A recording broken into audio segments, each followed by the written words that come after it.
Championship Wrestling, bringing you great wrestling action, sanctioned by the NWA, National Wrestling Alliance. After a while. NWA World Championship Wrestling, August 1st, 1987. Showed clips of Paul Jones and his army attacking Jimmy Garvin. And they went to the studio, where the announcers ran their mouths for a while about how great the Horsemen were. Jim Cornette came in for a promo. He had found Stars and Stripes themed gear for his tennis racket and sunglasses. So we talked about how the Midnight Express was America's most patriotic team, and then we got a match. Yeah, the opening segment before the Cornette promo, they always open with like a 10-second clip of something, and there's no announcers talking about it, and it's just stuff happening. I had absolutely no idea what was happening in this opening segment. There was a brawl, Jimmy Garvin was down, I'm trying to figure out what's going on, and they go to the announcers. Thankfully, they explained it later. Cornette's promo, this promo and the one that he did a little bit later, he had his USA sunglasses on. He mentioned his grandfather, Ulysses Cornette. He's ranting and raving about how patriotic him and the team are. He continued this later. And all I could think was, he has no material. Like, they gave him nothing.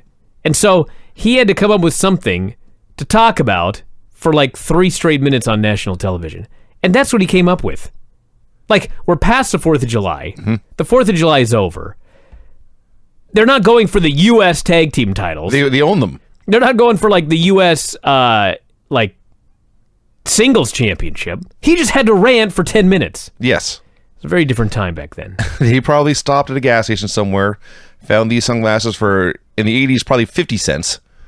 And went to work. Yeah, but where did he get the tennis racket gimmick? That I don't know. Maybe he just carries a wide selection of racket covers around with him and puts on whatever's appropriate. Sure. Maybe there's a Halloween-themed one waiting to come out. So we got the Midnight Express versus George South and Cougar J. Cornette is running down every babyface team in the world, and then, of course, says, out of all of them, the one that deserves a title shot next would be the Mulkeys. I mean, technically, they did have that win on TV a while ago. I suppose that's true. We never saw a follow-up to. He's talking about how no team can beat the Midnight Express. No team can get the job done. He points out South and Jay, they're not doing the job, though they will be in a minute. I laughed. Midnight City goofy move called the chiropractic crunch, which I have never seen before and hopefully never again since, or never will again. And then they hit a flapjack for the win. You know, Jim Cornette and the Young Bucks have feuded for a long time. This fucking Midnight Express. They're the Young Bucks of 1987. They're just in there doing a million moves. Yeah. Like every week they've got to make up some new wacky move. Now granted, they don't do the same move 50 times in every match. They don't have like a super kick, but we had a flapjack, we had the chiropractic crunch, which he gave about 3 names to the same move. Just a bunch of moves. Yeah. Like the Midnight Express love just doing moves. Random top rope dives. Yeah, they do something off the top and then just keep going. Yeah. Man, totally exposing the business. But they were great. Not the word I would use, but okay. Then there's George South. Obviously, they love George South, the workers, because he's really good. Yeah. Cougar J absolutely sucks. They worked with George South for a while. They got Cougar J in. They got him the fuck out. They kept working with George South. Then they beat him. I don't know why George South was never a bigger star. Like, I guess I never saw him do interviews. Maybe he was a terrible interview, but he was a good worker. He didn't look horrible. I mean, you look at up and down this roster, all of the jobbers that look terrible, even some of the stars that look terrible. I don't know why. It's a mystery. I thought he was pretty good. So then they did a promo after the match, where Cornette said this had not been an impressive win because everybody was already impressed with them. Funniest thing about this to me is he's running his mouth. They only had one... excuse me. The air in here is a little thick. They only Sure had is. one pair of sunglasses. It's very thick up here. And we're just passing it back and forth, the sunglasses. So that's all they had. He ran his mouth and he promised to win the World Tag Team titles, and that was it. I mean, really, was Bobby Eaton like a super charismatic guy?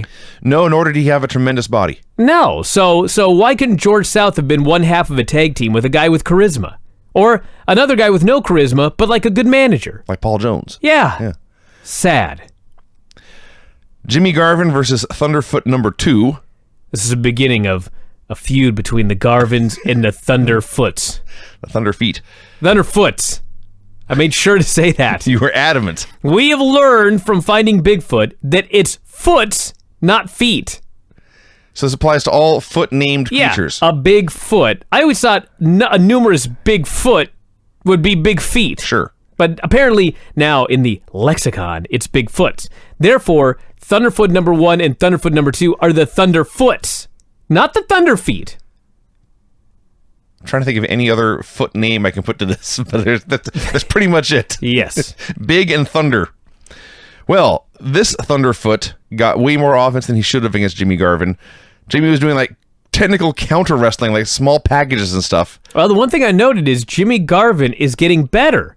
Sure. That's what happens when you feud with Ric Flair and you end up doing a shitload of matches. Yes. You end up better. He's getting better. It was funny, they're talking about him as an offensive wrestler, as Thunderfoot number 2 is beating him up and Jimmy's looking for counters. And finally, Jimmy won with a brainbuster. Jimmy's brainbusters are always an adventure. Like, I don't think he ever really kills the guy, but you're never quite sure just how he's going to land. And this time, Thunderfoot number 2 came down essentially on the side of his head, which, if you have a head and a neck, you can imagine how much it would hurt to land on the side of it. That's true. He kind of brought him down and then pulled his head sideways, which I think looked even worse than anything else. Yeah. But you got to think about Garvin's career.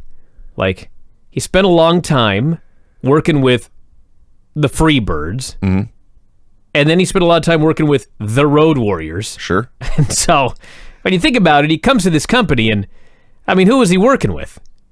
And then he spent some time working with Ric Flair, and then he's better. Wasn't he in Texas for a while, too, with the Von Erichs? Yeah, that's what I said, the Von Erichs. Yeah, and working with them is basically defending yourself. Yeah, you're not doing, like, great technical wrestling. No, you're just trying to survive, yes. You're not doing great technical wrestling with the Road Warriors. No, it is true. Ric Flair was the best guy he had worked with up to this point, and probably ever again. That's a fact. So he cuts a promo, says Ric Flair had tried to break his leg, and since then the Horsemen had been coming after him. Now Paul Jones and his army were coming after them. They showed the clip from the beginning of the show with more context. It was Jimmy and Manny Fernandez in a singles match, and Jimmy hit a schoolboy when Paul Jones attacked for the DQ. And Paul Jones and I believe Ivan Koloff and Manny went after the broken leg, tried to re-break it, and Ronnie Garvin showed up with a chair to clean the house. And Jimmy promised his leg was feeling fine. He kissed Precious, and he left. Yeah, it was weird because a long time ago when the Horsemen broke Dusty's leg, I mean, they basically did what they did to Jimmy Garvin right here. It was like a legendary angle. Now Jimmy Garvin gets his leg. It was like a knee drop off the middle rope to the dude's leg. He's fine. Plans change. Nikita Koloff versus David Isley. I should add we got that same Ric Flair video that I think we seriously have now seen like 50 times. Still don't know what it is. It's just a Flair hype video. It's just they've showed it over and over again, sometimes 2 or 3 times in the same show. So Nikita no-sold some stuff like The Undertaker, hit a shoulder tackle and the sickle for the win. David Crockett was giddy about Nikita taking this man's head off. He begged to see it again. David Crockett is seriously the most sadistic man in the world. Rock and Roll Express got a promo. This is so awesome. First of all, they had apparently just been on the LA, a West Coast tour, because Ricky's out there in an LA Dodgers shirt. Robert's out there in a shirt that just says Los Angeles, but you look close and you realize it's the Mexican flag with Los Angeles in it. Yeah. He's a man of the people. All people. So how many times have we said in Rock and Roll Express promos, why don't they just let Ricky do all the talking? Well, they listened. Ricky did all the talking here. Not only did he do all of the talking here, but this was the first promo with Ricky on this show. They did another promo later, and they didn't even bother bringing Robert out that time. No. They finally figured it out. Yes. So Ricky's got a promo about how they were the world champions and they would fight to defend the belts, not for the money, not for the glory, but because it was an honor for them to represent all the people. And Gibson left without saying a word. Not a word, but he did something with his hand. Keep that in mind. Yeah, it's foreshadowing. Nikita cut a promo. He called... Please tell me you understood this one. Parts of it. I'm usually pretty good at understanding Nikita Koloff promos, but this one, I know one sentence. I got one sentence out of this, and that was, I'm not afraid of you, Lex Luger. Are you afraid of me? Other than that, he may as well have been speaking Russian. He had Shivani read a list of some of the top heels in the company, and I was able to put together, this was a list of men Nikita had defended the title against when he was U.S. champion, proving he was a fighting champion taking on the toughest competition. Then he said Lex Luger had not defended the belt against anyone, including himself. So he wanted a title shot against Lex. Lex didn't defend the title against Lex? Well, against Nikita. I see. Yeah. I was hoping that he'd said against himself. Well, to be honest, I can't prove he didn't. But yes, he wants a title shot against Lex, and he's not afraid of him. Barry Windham versus Dave Spearman. Here's everything I wrote. Barry beat him up and won with a lariat. I wrote down that Tony was amazed that Barry was tall and that he had a lot of moves. And meanwhile, he's getting pushed as the Western States Heritage Champion. I was like, God, nothing ever fucking changes. They found a guy who's tall and does a lot of moves, and now they got to do something. And he has good hair. Yeah. So, in fact, Barry won. He did a bunch of moves, as had been promised, and he won with the lariat, which is almost the same thing as a sickle, except the babyface leaves his feet, I guess. Although, I suppose it, Ivan or Nikita's a babyface as well, but 2 finishes, 2 straight matches, exact same move. Mm-hmm. Well, we used to have 2 or 3 guys doing the Brainbuster on the show, too. That is true. Yeah. Just because there's no one built fences around moves here. I hadn't thought of that term in a long time, but yes, there was no fence building around moves. Around moves. So, let's see. Barry cut a promo. He mentioned Eddie Gilbert. Yes, as the UWF continues to kind of melt in here. Plugged a West Coast tour, including stops in Seattle and Portland. Maybe he went to Cannon Beach. He may have. He did plug title defenses against Arn. Actually, he may have been to Astoria. Sure. Used to be a lot of wrestling over there in Astoria. That's right. Plug title defenses against Arn Anderson and Eddie Gilbert. And there's a point here where I thought he had just lost track of where he was, and it turns out Arn had come out and they were shouting at each other. Yeah. So Barry issued an open challenge, said he had a date in Denver on the 17th and challenged Arn to come fight him there. No, what he said was, if you show up, I'm going to teach you a wrestling lesson. Mm-hmm. And I thought, what lesson is Barry Windham going to teach Arn Anderson? How to be tall. And have good hair. Sure, I guess. These are things Barry Those are 2 things that Arn does not have. No. He does not have good hair, nor is he tall. No. So we had Tully and Arn versus Keith Patterson and Dexter Westcott. I got to put over this Keith Patterson. So we all know that Dexter Westcott is just fucking he's hideous. Yeah. There's just few jobbers. By the way, I was thinking about this here. So early in the show, I forget the match I was thinking. I think it was the Cougar J match, because I just can't stand Cougar J either. And I'm thinking, we get the exact same jobbers on every single show. And it's been that way for years. And I was thinking, can we get some new jobbers? And this is also foreshadowing. I was thinking this at the beginning of the show. Can we please get some new jobbers? I've been watching the show now. We're going on 2 or 3 years total. Like, when did we start? 85? I think the end of 85, yeah. 85. We're now in 87, so whatever. So maybe a year and a half, 2 years. But it's like the same guys. Yes. There needs to be like a developmental territory for jobbers. Absolutely. For this promotion here. Yes. I'm just begging to see somebody. Because actually, we're joking about it, but there's such a big part of the show, it makes total sense. I'm not joking. Yeah. There are there's like 5, 7, 8 jobber matches on every show. Okay, we need new geeks. Well, we got Keith Patterson here. He's a new geek. I don't think we've seen him before. He's a young black fella. He was fucking great. He tagged in. There was one embarrassing spot.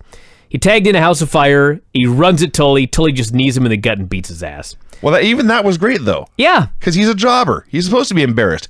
He tags in. Dexter's been going the whole match. And in comes this short, skinny guy we've never seen before. And he's a House of Fire. He starts throwing rights and lefts to the belly. And Tully no-sells them all and hits like one knee. And Dexter shouts, "Oh, God!" and goes down. He was perfect. Keith. I was like, Keith. Thank you. Keith, yes. It was perfect. I must put over Keith Patterson. It was perfect. He was pretty good. Mm-hmm. He took a great beating. He took great bumps and his selling was great. Absolutely. They kept this guy in the ring like the whole time because Dexter Westcott sucks. Right. And Keith Patterson's better. He was much better. He was also black, which means, of course, Tully at one point had to tell him to shine my shoes, boy. Oh, man. It was the 80s. So they eventually pinned Keith Patterson with a DDT and a gourd buster, hit Westcott with 1-2 just because he sucks.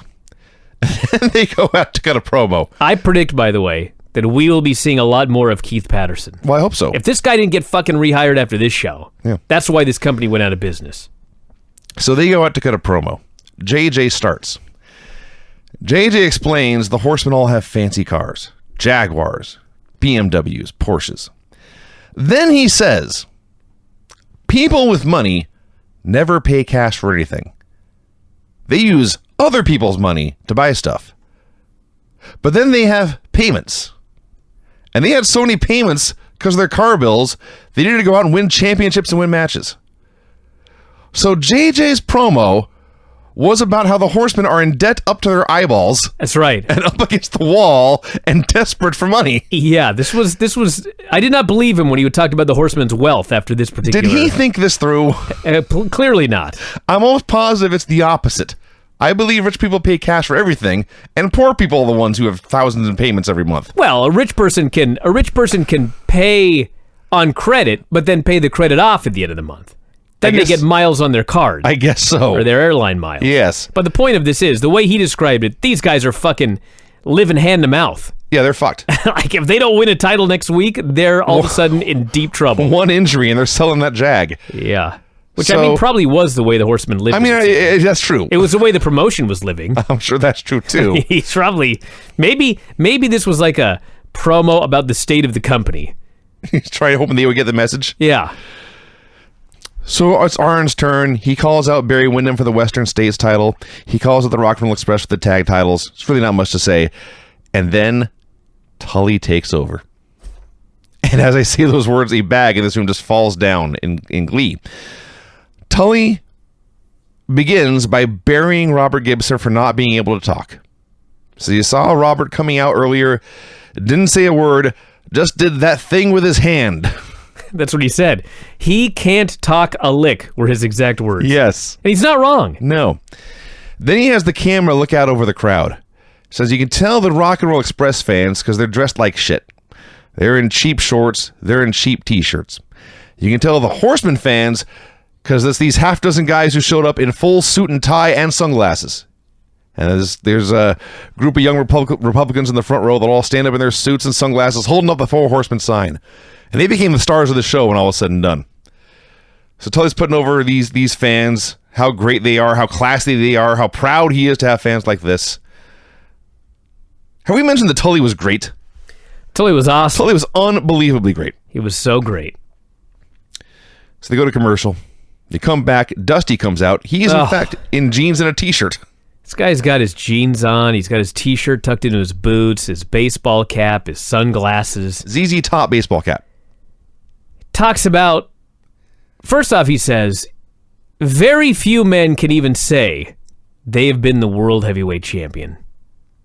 This was the beginning of a monumental change in my outlook here on this program, as we'll get to here in a moment. He talks about how cherished this championship is. Very few men ever win in their career. Even fewer win it multiple times.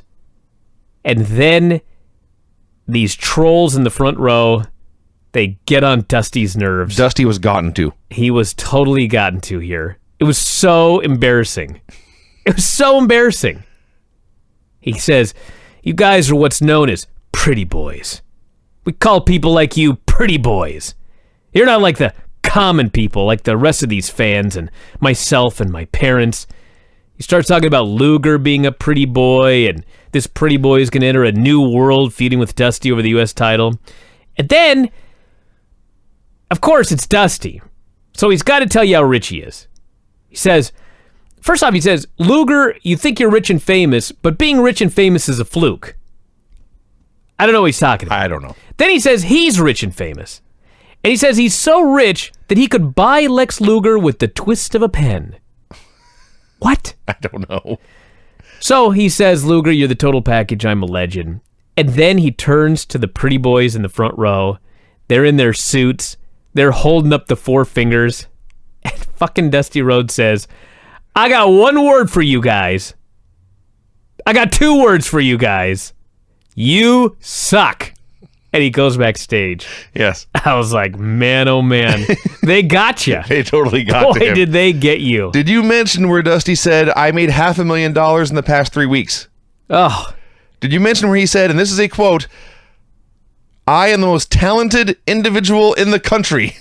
Yeah. That's what he said. Not in wrestling. In the country. In the country. Yeah. Willie Nelson. I mean, the list goes on and on. It's the first guy Eddie I thought Murphy. of. Yeah. It was the 80s. Can you imagine if Twitter had been around in this era and Dusty in 1987 had Twitter? What a nightmare it would be. Oh, that's a horrible idea. Oh, my God. Lord almighty. Sean Royal of the New Breed versus Ricky Nelson. I'm happy we did this, because it seems like every time the New Breed came out, we were confused about which was Sean Royal and which was Chris Champion. Yeah, this guy was definitely Sean Royal. Sean Royal's the tall one. Sean Royal is the guy with the weird body and the fake lats Yes. who walks around, and if you look at his body and his haircut, which is kind of mohawk, he kind of looks like a skinny Chuck Liddell. Am I the only one? I would say Chuck Liddell's a skinny Sean Royal. Everybody go back and check this out. He's a skinny Chuck Liddell. No, he's much ganglier. He's got the narrow hips but broader shoulders. Sure, and he pulls his lats way back. He does do that. He's weird looking. So he beat up Ricky Nelson like a poor little fool. He won bell to bell, had a top rope knee drop for the win. A horrible knee drop. And then, I think it was Tony goes, so we asked Sean Royal where his partner in the New Breed was. And Royal said, why, he's right here. So, they're time travelers, and they can be invisible. I see. Is what I got out of I this. see. Well, I'm happy I didn't catch that. That would have annoyed me. What are you talking about? Their gimmick is they're time travelers. That's true. He's trying not to break kayfabe. Paul Jones, my voice. This room is not good for me, man. Paul Jones and Ivan Koloff cut a promo. Paul Jones is talking about the Road Warriors. Says, you guys think you're so big and you're so bad.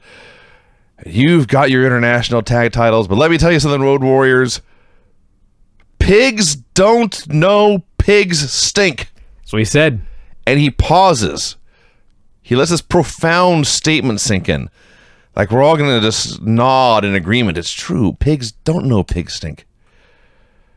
He goes on about how Ivan and Vladimir Pietrov are going to take the Warriors' international tag titles. They're going to take the Road Warriors titles. Yes. He has to make sure he bangs that goddamn table every time. With a riding crop. Ivan calls out the Garvins for good measure, and that's that. I love me some Paul Jones. He's phenomenal in his badness. And he's a very wise man. Pigs don't know that pigs stink. Should go on your tombstone. No, should not. We had our second Garvin versus Foot match of the night. Ron Garvin versus Thunderfoot number 1. You ever notice that Thunderfoot number 2 always works first? It does seem that way, doesn't it? Yeah. And they never actually team up. That's true. Even here, where it seems they could naturally do Garvins versus Thunderfoots. Almost makes you think maybe they're the same guy. Stranger things have happened. So they're doing this match. It's a squash. It's unremarkable. And then the finish is... This finish was amazing. Ronnie sells a bit. Thunderfoot whips him corner to corner. He charges with a boot, but Ronnie Garvin dodges. So Thunderfoot goes like in between the turnbuckles. It does not hit the top turnbuckle. It doesn't hit the middle turnbuckle. It kind of goes in between them. It just hits air. And this causes him to fall down. Caused him to take a back bump. Yes. I don't know why. I don't either. This made no sense. Like, this defied physics. And then Ronnie punched him and won. I liked it. It was fine.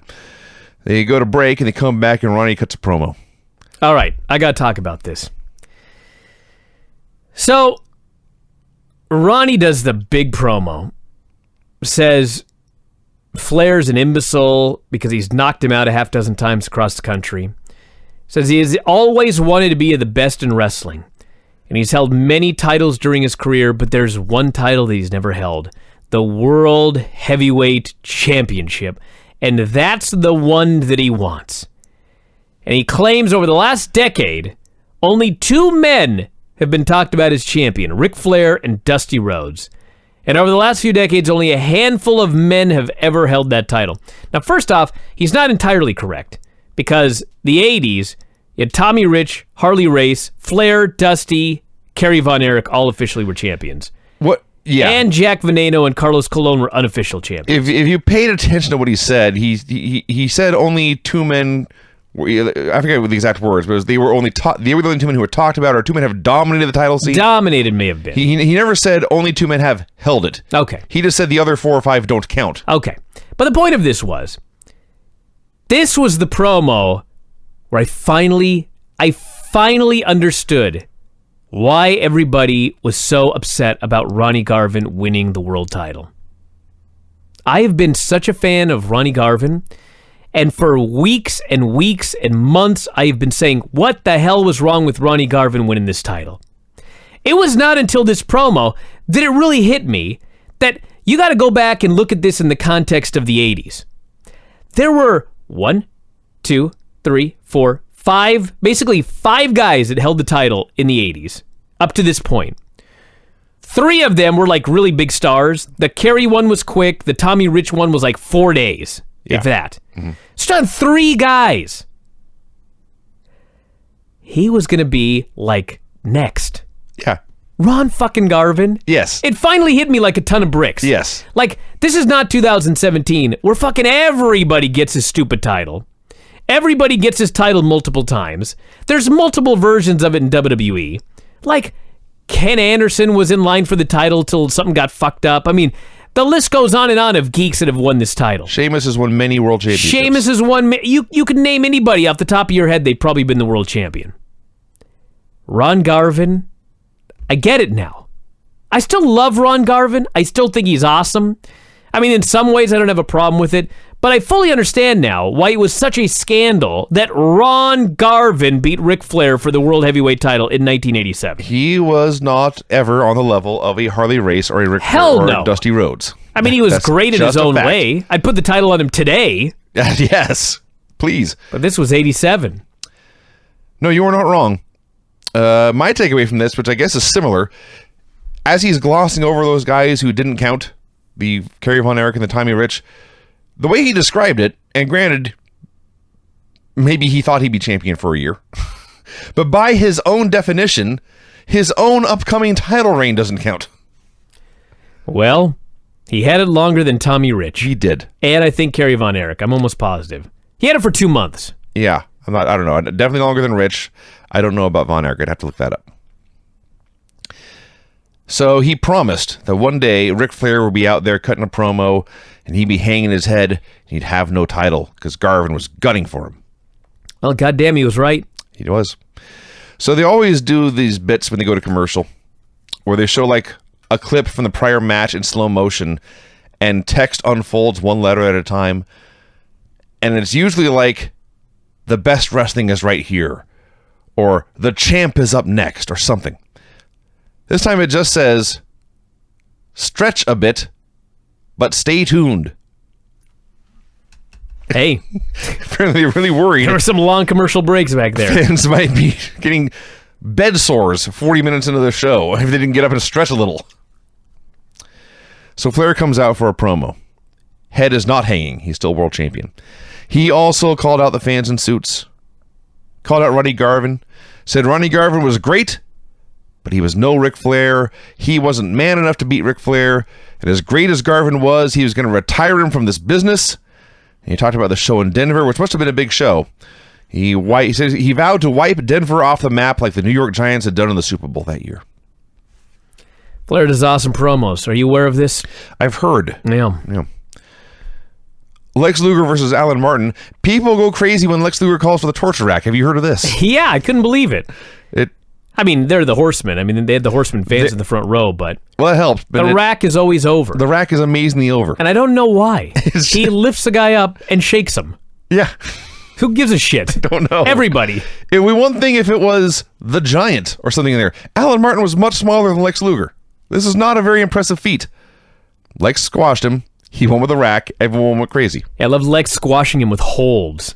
Like, Lex decided he was going to be a technical wrestler this afternoon. Well, technical, like hammer locks and shit. bear hugs. Yeah. It was not very good. So they go to break, and then Dylan and Lex cut a promo. Dylan calls out the junior executives in the crowd, which I love that line. He starts talking about how he has taken out a $2 million insurance policy on Lex's future, points out there are no scars on Lex's face, and his face is perfect, his body is perfect, his athletic potential is unmatched, he's just a fountain of money waiting to be made, and then he starts going off about how $2 million wasn't enough. It may have been a $5 million or even an $8.6 million insurance policy. Yeah, he's heard various numbers, he says. Yes, and then he finally tells us the crowd will never know what the insurance policy actually is. And then he stops, and he turns to Lex and says, Lex, I got carried away. I got a little upset. I apologize. And he steps aside. Yeah. Like he had taken Lex's interview time while they're going this rant about insurance. So Lex... Tell me what the fuck was going on here. I love this show. Lex, what's going on with the dating game? Lex is plugging... He's not plugging his title defenses. He's not plugging the tour. He's not even plugging the Denver show. Lex is plugging the dating game in Philadelphia. He says, a lot of people have asked why I would bother to do a dating game in a city like Philadelphia, which is not known for having good-looking women. The fact of the matter is, I'm going to go into Philly. I'm going to take a very ordinary woman, and I'm going to give her a chance at the night of her life. So it's still coming. It's still coming. Okay. As far as I can tell. I was a little confused watching this. It sounded to me like he was just ending it. Like there was going to be no payoff. There goddamn sure better be a payoff to the Lex Luger. I hope there's a payoff. I hope he picks Ronnie Garvin and drag again. So finally he says Nikita Koloff is now at the bottom of the pile, and he wants to face a true legend like Dusty Rhodes. And he calls out Dusty for a while. Says the movie and TV producers are coming after him, not Dusty, which I'm sure was true. Well, it's funny you should mention that because he's saying he's talking about roles in movies and TV, and he says nobody's busting down Dusty's door for those roles. And I thought, well, if they're targeting you for a role, then they're probably not also targeting Dusty for the same role. That's true. Right? Yeah. However, depending on the movie, technically, there should be interest in both men for roles. And in fact, there should be more interest in Dusty for more roles. Because Dusty is a fat common man. Think of all of the roles you could play in a movie. Luger, a guy like Luger, is going to be pigeonholed. Right? I would, I guess I see the point you're making. If you take any famous movie in the world, let's just, since we talked about the other day, Lord of the Rings, you need someone to play Gandalf. Dusty is a more likely than Lex Luger to play that role, right? Pick anybody that's not like a superhero. I'm so sad it's too late because I would pay so much money to watch Dusty Rhodes as Gandalf. You fools! Any role in any famous movie. Unless it's like, a superhero. Like, just pick a famous movie. Pick any movie. See, it was the 80s. It was the era of Arnold and Stallone. Sure, if Dolph you're Lundgren. Looking for Arnold, Stallone, or Van Dolph Damme. Lundgren, you're going to go for Luger. Yeah. But for the 500 other roles in 500 other movies, it's more likely to be Dusty. Sure. Right? There's a lot of fat guys in movies, it's true. Exactly. If you're making The Goonies... If you're making The Big Lebowski and you need Walter, you're not getting Lex Luger. No. He's not going to be the dude. No. He's fucking not going to be Donnie. No. Okay, thank you. He'd have been one of the nihilists. He could have been. Yeah. He's not going to be the other Lebowski. No. So, up to this point, this had been a show. There had been some good stuff. Not a lot of bad stuff, but it had not been a very memorable show. Thank God for Dale LaPerouse. Dale LaPerouse. I believe that's how you pronounce this. I asked at the beginning of the show for some new jobbers, and they fucking delivered. The wrestling gods heard your prayers. Never has my request been delivered like it was on this show. Dale LaPerouse. First of all, for sure, the worst wrestler of all time of the week. He had to be straight out of some porn. He was tall. Like, maybe Barry Windham was the only taller guy in the show. I guess Lex. But he was very tall. He was very skinny. He had a mustache and body hair, but no tan. Oh, my God. It's disgusting. Just this gangly earthworm out there. Clearly had never run the ropes before. Clearly never been in a ring. Clearly had never taken bumps before. Just unfathomably bad. Yeah. Like, everything he did, we were like grabbing our faces and screaming about how terrible it was. And Ivan's just a pro. Ivan's just in there doing the best he can to get through there with this guy. So Dale LaPerouse fucked up every single fucking thing they did. Everything. Everything was done to its minimum capability. And Ivan hit him with the Russian hammer and pinned him.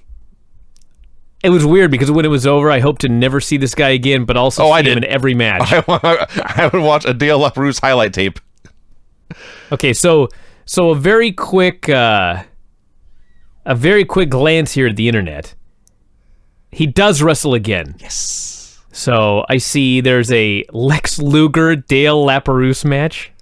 Lex is going to do the torture rack and people are going to go crazy as he lifts an earthworm. We've got Larry Zbyszko, Al Perez versus Gary Phelps and Dale LaPerouse.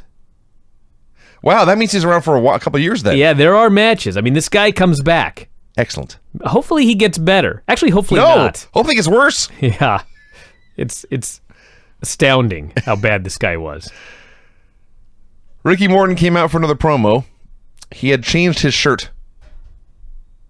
He called out Tully Blanchard, said, "I could stand on my billfold and jump over your head." Okay. Still better than a Robert promo. It was better than a Robert promo. Now, it's time for the main event. Okay, I got to tell you something here. You go ahead. I just want to say, earlier on the show, I did not note when, but they were talking about what's coming up. Said later on the show, we will have the debut of the White Raider. The White Raider. White Raider. That was what was advertised. So this Ricky Morton promo ends, and on the screen, the following words appear. He's not making this up. Ralph Rubio versus White Raider. My child is crying right now. She saw these graphics too. I'm sure you can hear her. Yeah. She is as infuriated as I am that there was no match. They did an angle. We're supposed to believe that the main event of the show was Ralph Rubio versus the White Raider. Forget that. I presume it was the standby match. We're supposed to believe that Ralph Rubio and the White Raider are men who exist. No, that's the thing. These fucking guys better be on the show next week. Not a chance. There's no way that they can tease this match and not deliver. I guarantee you they made these up. I need to see this match. They made these up. They had this White Raider thing planned. They said, who the hell are we going to put him in the ring with? Ralph Rabowski? No. Rillings? No. Rubio. Ralph Rubio. I'm Googling it right now. This goddamn match better come up. I'll wait. Wait a second. Oh. What show did we watch? What was the date? August 1st, 1997. Damn it! God damn it. That was it? No, I see it here, but it looks like... Oh, man. Oh, man. Yeah, I don't think we're going to ever get it. One of the great dream matches of all time, lost to the ages. It's terrible. We shall never know who was the better man, Ralph Rubio or the White Raider. I got to find out who the White Raider was. I mean, he's got to debut Brian, at some point. It's a figment of somebody's imagination. Vinny, you can't say the guy's going to debut and then he never debuts. Like, by the standards of pro wrestling, he's fake. God damn it. So, we did not get Ralph Rubio versus the White Raider. The graphics came up on the screen, and then Tully Blanchard was at the podium for whatever reason, and Ricky Morton just walked up and slapped him in the face. He hit the ring and dared Tully to come fight. And Tully is not the kind of guy who's going to turn down a challenge. So they hit the ring and they had a brawl. Tully tried to flee, but Gibson was there to throw him back in. Gibson just absolutely being Ricky Morton's lackey here. And then JJ tried to interfere, but Gibson made sure that didn't happen either. So it was Ricky Morton versus Tully Blanchard one-on-one in this ring. And a referee came out, so I guess it was a match, and maybe even a championship match. And they were brawling, and Ricky hit a crossbody, And that was the end of the show. So we don't know who won or who was the White Raider. God damn it. Last 5 minutes of the show was awesome. God damn it. You know, there is a page on the internet that reads Ralph Rubio versus White Raider Rivalry. Really? Which got me very excited. But when you click on it, it only takes you to that show and that build match. So it doesn't look like they actually had a rivalry. We're never going to find out who this man was. I need to get like Cornette on the show. I got to find out what's going on here. I can't believe they'd make this up. This is professional wrestling. It's got to be based in reality. Got to be believable. That's right. So let's get funky like a monkey. What's the date? August 8th, 1987. August 8, 1987. All right. 8/8/87. 8/8/87. Mm-hmm. A long show, 90 minutes this week, so we'll have a lot to talk about. Open with clips of the Ricky Morton, Tully Blanchard brawl from last week. The opener was Sean Royal versus George South. So first of all, David Crockett was mumbling so badly that he made himself laugh, if you can imagine such a thing. This was not a squash match. George South controlled the offense for several minutes. Royal took over, and you figure, okay, he'll do his stuff and win. And then South made a big comeback, and even got a near fall. Shivani outright said, you would not expect South to stick with Royal, but he's right there with him. And then finally, Royal ducked a body press, hit his knee drop for the win. A good little wrestling match, and the fans were so pleasantly surprised, they all applauded. Yeah, I don't know why this match had to go so long. It wasn't terrible, but I mean, it was like a 10-minute Sean Royal versus George South match. As a match, it was good. Yeah. I don't know why they decided to have him. There were a couple of here matches on this, so they had me scratching my head. This was the first one. But if you just watch it as a wrestling match, it was good. Well, the weird thing about it was, it's not like, here's what was weird. It'd be one thing if it were, what the hell was the name of that team? Not the Techno Team 2000. The New Breed. The New Breed. It'd be one thing if this was like a showcase for the New Breed, and they were trying to get him over. Like, Sean Royal was there alone. His partner wasn't even there. It was one half of the New Breed going 10 minutes in a squash match. It wasn't even really a squash match. In like a somewhat competitive match against George South. It was just bizarre. I mean, I guess you got to fill 90 minutes, but that's a weird way to do it. The only highlight of this match to me was Sean Royal continually claiming that he had his hair pulled, even though his head is buzzed. He has as much hair as your typical tennis ball. Yeah. But he insisted he still had his hair pulled. Ric Flair came out for a promo. He said he'd had a lot of fine women in his life, but the world title was his baby. Sleeping with that belt every night guaranteed him $1 million a year. Yeah, he admitted that he slept with the championship belt. Yes. Only Ric Flair could get away with that. He's also admitted that he likes to wear panties. That's true. He's just Ric Flair, everyone. Like, if you think about just a random name like Diamond Dallas Page, since we're recapping like the mid-90s WCW, when he won the WCW World Heavyweight title, if Diamond Dallas Page had come on TV the next day on Nitro and told the world that he'd slept with the belt, like, geek, he'd never have lived it down. Yeah. But Ric Flair can come out here and he can talk about wearing panties, and he can talk about sleeping with the World Heavyweight title, and he manages to make it work. Which, by the way, is one of the reasons that promos are so terrible nowadays, because people look back and see stuff like this, and then they write a line like this for Roman Reigns, for example, who absolutely cannot pull it off. No, that would be awful. Let's see. He added that he admitted that Ronnie Garvin had always given him problems because Ronnie had a more guts than brains style. It was very hard to make Ronnie quit, even when he should.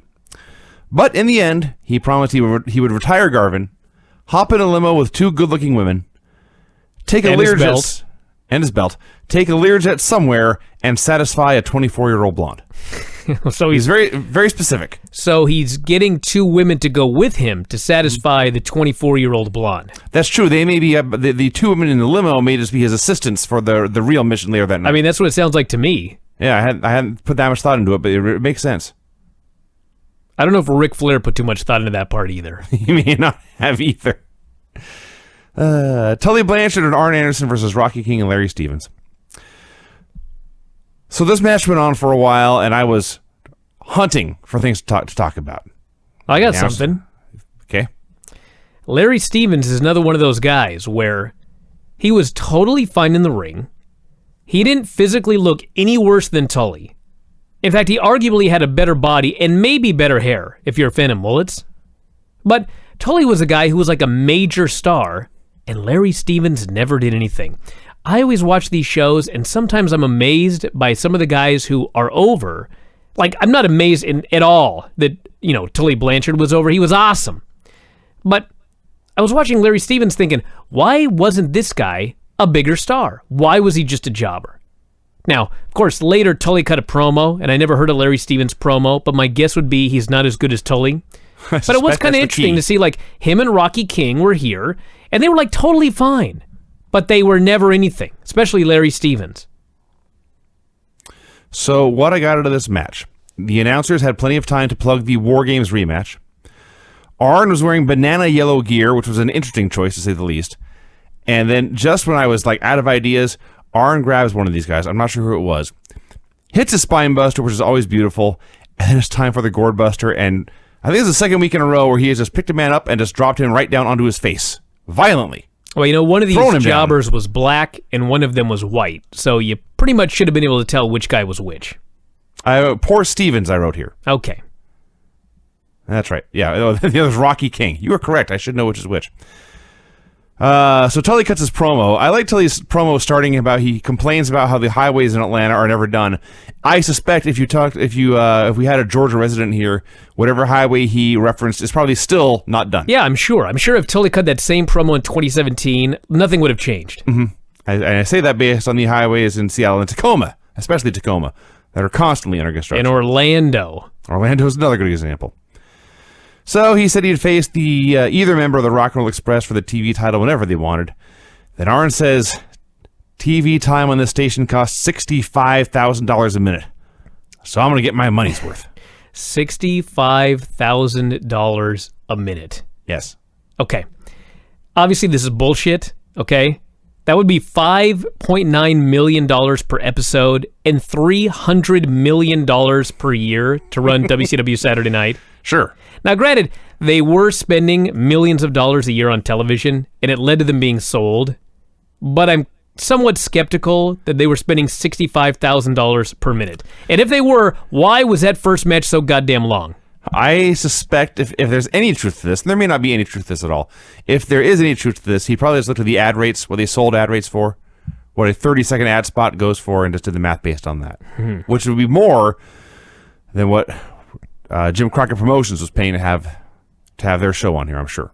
I'm just telling you that if they spent like approximately $200,000 on the Rock and Roll Express versus Ed Franks and Gary Phelps, like they deserve to go out of business. Well, yes, Arn said he'd been giving to the Horsemen for years. Now it was time for him to take the tag titles and prove he was as great as everyone else. Then they aired that one Flair video, and then, yes, the Rock and Roll Express wrestled both Ed Franks and Gary Phelps. So who was the guy in the gray?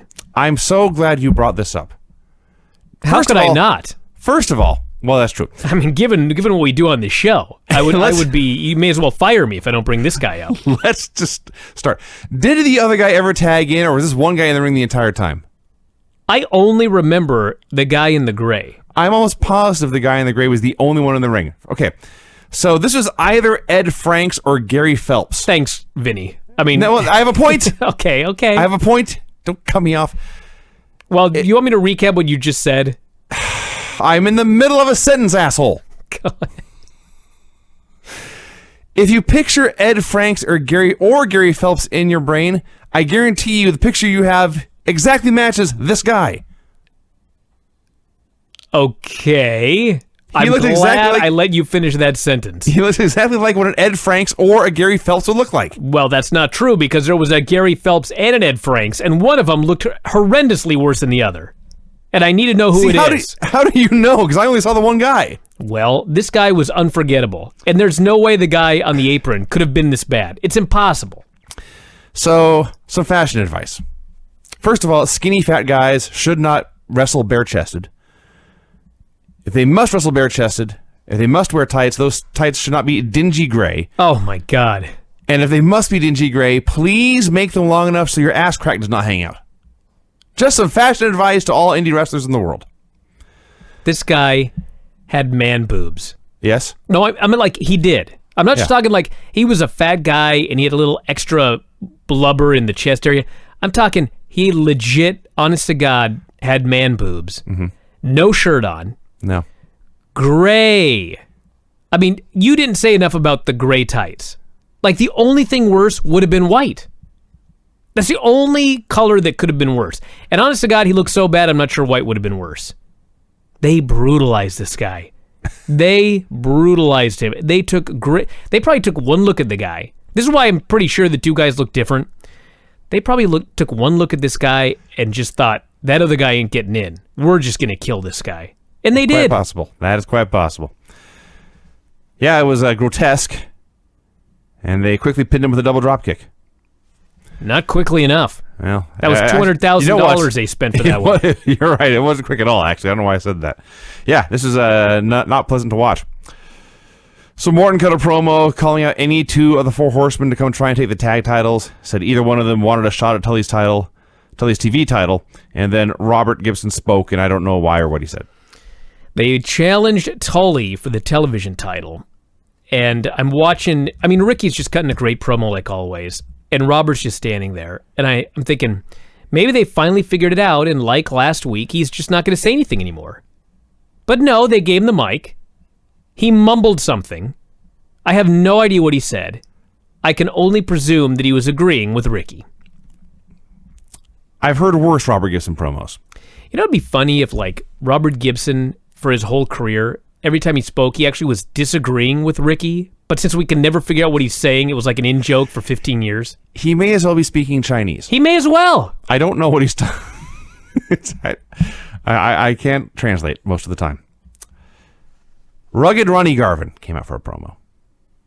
He's out there. He's got his blue jeans and his tank top and his sunglasses. Says he wore jeans and cowboy boots out in the street. He didn't wear a suit everywhere. He was just a working man. All he needed was jeans in the street and trunks and boots to go to work in the ring. Says someday he was going to be a world champion. We'd all have a world champion who drove a pickup truck and had a dog. Said he had watched Ric Flair beat up Rocky King. He was sure to mention Rocky King was a personal friend of his. And then Flair had tried to break the man's leg, like he had done to Dusty Rhodes and like he had tried to do to Jimmy Garvin. And Ronnie said, I wasn't going to stand back and let this happen, so I went out there to make the save. But I didn't attack Ric Flair from behind. I gave him a chance to get up. I looked him in the eye, and then we went at it. It was a fair fight.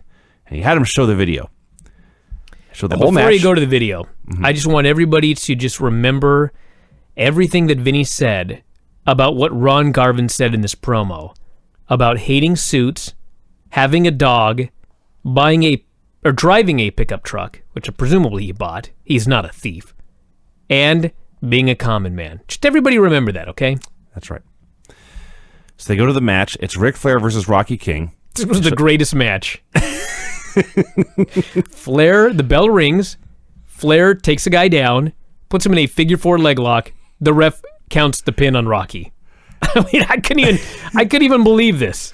The best part of it is Flair, clearly, because he's Flair, he has the match won, and the ref is in the middle of his 3 count, but because he's Ric Flair, he has to grab the ropes for leverage. Well, you know, it reminds me very much of there's a match later on, and number 1 Paul Jones is out there, and it's a squash match. It's his superstars against 2 absolutely geeky geeks. He still has to cheat. Right? Yes. Because he can't help it. Because it doesn't matter if his team needs no help. And believe me, they needed no help. He's still going to cheat because that's what he does. Just like Ric Flair. So the match ends. Flair will not release the hold. And then as promised, Ronnie Garvin's in the ring, but he just stands there looking mean. Flair lets go of the hold, lets go of the ropes, kicks Rocky out of the ring, and he looks Garvin in the eye, and time freezes for just a second or two, and then they lock up and get into... They lock up. No, it worked, though. It did. It was amazing. I don't know how it worked. I know usually we talk about how it doesn't work. Well, it worked because as much as this is about personal dislike, each man still wants to prove he's the better.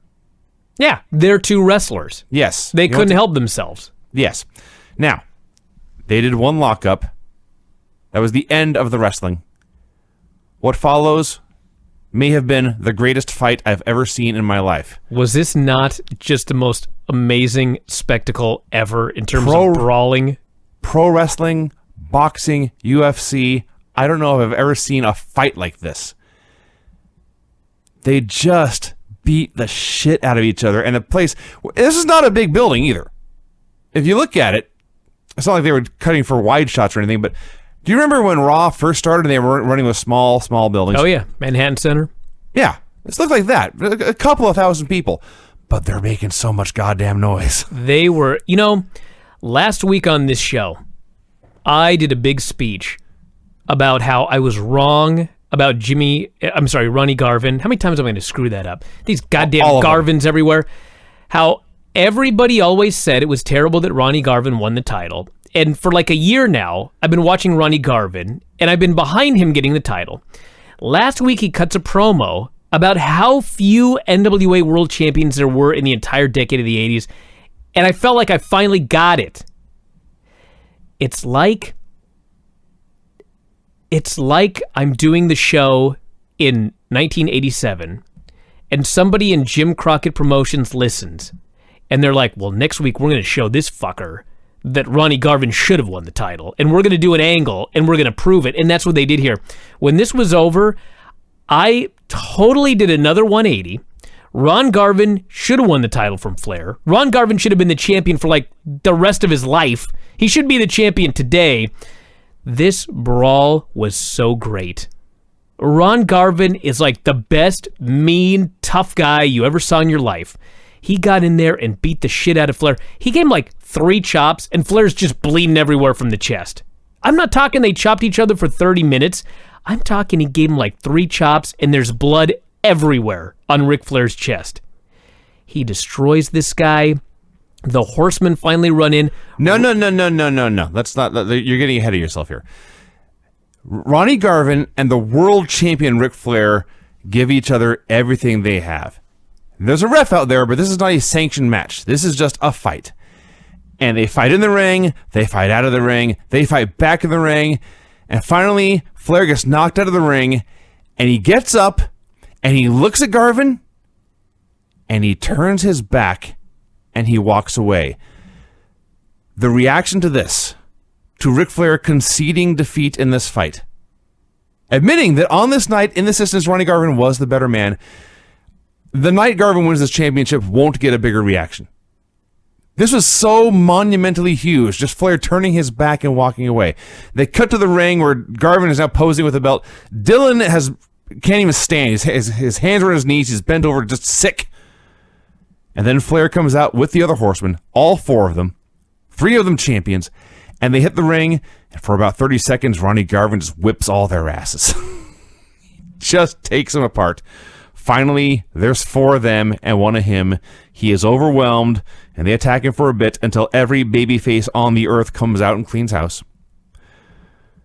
The last thing, they were sure they didn't just leave Ronnie Garvin down with all the babyfaces kneeling over him. They made sure he got back up to his feet, and his friends raised his hands in celebration, and everyone cheered, so they knew he had given Flair his best, proven he was the better man. He had survived the assault of 4 men and was still ready to fight. This is like the best thing I ever saw. It was amazing. You know how many times... Astonishing. Do you know how many times... It's the worst offender was like Impact, but they do it on WWE as well, where they have a story they want to tell you, and so they just tell you what you're supposed to believe. They tell you that you're supposed to take this guy seriously. They tell you that you're supposed to think that this guy's the best. They tell you this. They make up a story. Ronnie Garvin, before they showed this footage, says... You're going to watch this footage, and when it's over, you're going to know why I'm going to beat Ric Flair and win the World Heavyweight title. Now, Ron Garvin and a lot of guys can say a lot of bullshit, like, I'm going to beat this guy for the title. But you know what? When this was over, I knew why Ronnie Garvin was going to beat Ric Flair and win the World Heavyweight. I didn't have a doubt in my mind as a fan that Ron Garvin was the better man, and when they had a one-on-one singles match, he was going to destroy this guy and win the title. You have to see it to believe it sometimes. And boy, did I hear. And one other thing. It's a subtle thing in this specific angle, but it's a big thing about what they did a lot back then. Ronnie Garvin has friends. And when he gets in trouble, they come and watch his back. No one ever has to ask anyone to watch their back in the day. They all had friends. Everyone had someone who would come rescue them because they were good people and likable. Well, like we've got this whole thing going on with the Shield, and Roman Reigns is nowhere to be found. Yeah. Guys get beat up all the time. They have no friends. Not back then. No. Crying out loud, Ron Garvin's good, close, personal friends with Rocky King. He's got all sorts of buddies. Absolutely, because he's so likable. Who wouldn't want to be friends with Ronnie Garvin? I want to be my dad.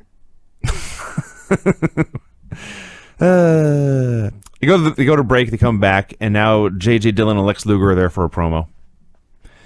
Have a clip of Luger wrestling Dusty Rhodes. Can I talk about this?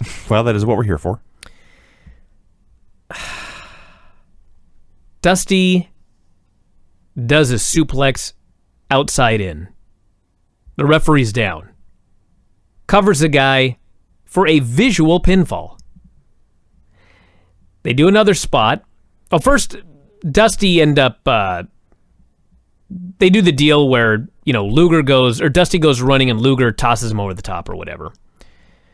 So they do the suplex inside out, visual pinfall.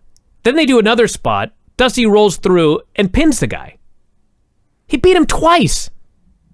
It wasn't enough for Dusty to just, beat him once. He had to beat him twice. Lex bails. Referee reveals that before the outside in spot, Luger backdropped Dusty outside, over the top rope DQ. Luger retains. There's so many Dusty finishes. I knew it happened, but watching it, it's just one after another, over and over and over and over and over and over again. And then, not only did Dusty Rhodes pin the guy twice, but afterwards, he goes into Luger's locker room. Yes, this is the real key. He chokes the guy unconscious because he's a poor loser. The other babyfaces are encouraging him to kill Lex Luger. Yes. Dusty has the man on the ground in the locker room in a rear naked choke. And his friends are going, "Squeeze, Dusty, squeeze!" as he attempts to end this man's life. And by the way, you got a detail wrong. Dusty backdropped Lex out of the ring. Oh, that's even better. So Dusty lost. He got disqualified. So he lost due to his own dumb mistake. Now he's attacking the winner, who is just trying to compete in a sporting event and follow the rules. Now he's attempting to murder this man as his friends cheer him on. And finally, who is the voice of reason that can make Dusty stop? J.J. Dillon. Yep. Who calmly says, "Dusty, it's over. He's had enough." And Dusty lets go of the hold, and he barks something at J.J. and he storms off. He says it'll never be over. It'll never be over. So they go back to the studio. JJ says, "I know Dusty Rhodes has been training with Johnny Weaver, the master of the sleeper, and he has spent years learning the secrets of the sleeper. But let me tell you, this was no sleeper hold. This was a choke. He attempted to choke this man to death." Lex cuts a promo. It was not very good. It was not very good, but you know what? He said it was an illegal chokehold. Mm-hmm. You, per the rules, you lost. You screwed up. You got yourself disqualified. And then you're a poor sport and you go back there and you try to kill me. And he says, this is something that you will regret for the rest of your life. Something in me is snapped. He vows to destroy Dusty Rhodes. Key to this here is everyone on this show, this is what's great about the show. Everybody on this show believes they're right.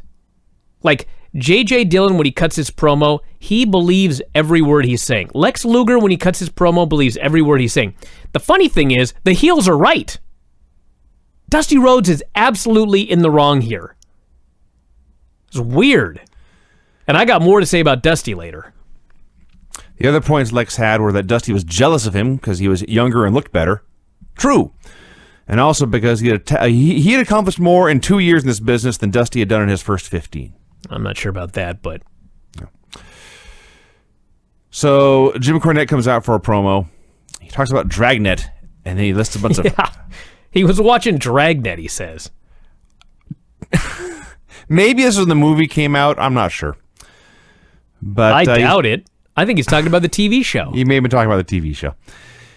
He starts listing a bunch of facts, and all the facts are, of course, opinion. Of course. The fact is the Midnight Express is the best tag team in the world. The fact is no one can beat us. The fact is no one can match our move set, for lack of a better term. And now he lists all these facts that are clearly not facts, but then he gets to the most important fact that is a fact, where he says it is a fact that the world title, the World Tag Team Championships, are the most prestigious tag team championships out there. But it's also a fact that the Rock and Roll Express can't call themselves the best until they beat the Midnight Express. So he got that in there. So this is all to lead to, well, a million tag matches, because he talked about the Superpowers too, but Midnight Express is still chasing the Rock and Roll Express for the World Tag Team titles. Then we had the Midnight Express versus Ricky Nelson and David Isley. There was the most amazing thing in this match. It harkened back to my days with Buddy Wayne. So Ricky Nelson is like a skinny guy. He's got a decent physique, but he's skinny and small. Very much like me when I started. And he's in there, and Stan Lane decides, I'm going to give this guy something. And he allows Ricky Nelson to lift him up and give him like a reverse atomic drop. Drop Stan Lane ass first on his knee. So Stan probably said, hit me with something. He didn't tell me anything else. And so Ricky Nelson, exactly like I used to do, he hits his move, and then the guy didn't tell him to do anything else, so he stands there. And he stands there, and he stands there. He's just hit Stan Lane with a reverse atomic drop. Stan Lane bounces off his knee. He bounces into the ropes. He turns around. He sells his ass. He rubs his ass. He's waiting. Ricky Nelson does nothing. And so Stan Lane just stands there and he takes his head off with a lariat. I died watching this. You know how many times this happened to me with Buddy Wayne? 1,000,000 times. You gotta get in there and take it. That's right. Show some aggression, kid. So I was trying to work in a Ricky Nelson, David Isley joke, but unfortunately the Isley brothers do not include a man named David, so I didn't have that. There was a long squash that went through a break, and the Midnight Express won with the flapjack. Yeah, they hit 1,000,000 moves, top rope leg drop, 1,000,000 moves, flapjack. That was the match. There were a bunch of finishes in here. Top rope leg drop, bulldog headlock, and eventually the flapjack in the win. I have seen many segments worse than the one I'm about to talk about, but I don't think in the time we've been reviewing the show we've seen anything weirder than what happened. Tommy Angel versus Mike Jackson. Yep, this was a showcase match for Mike Jackson, the Alabama Junior Heavyweight Champion. Or, as David Crockett says, the Alabama Junior Heavyweight Champion. That's right, the Alabama Champion. I was certain that they would do some stuff and then the Road Warriors would show up and kill them both or somebody. No, they just did a match on TV between Tommy Angel and Mike Jackson for several minutes. This Tommy Angel is absolutely horrendous, but Mike Jackson must be like of the caliber of Ric Flair, because he got a perfectly acceptable, passable match with Tommy Angel, which I would have thought outside of Ric Flair was impossible. He's awesome, this Mike Jackson guy.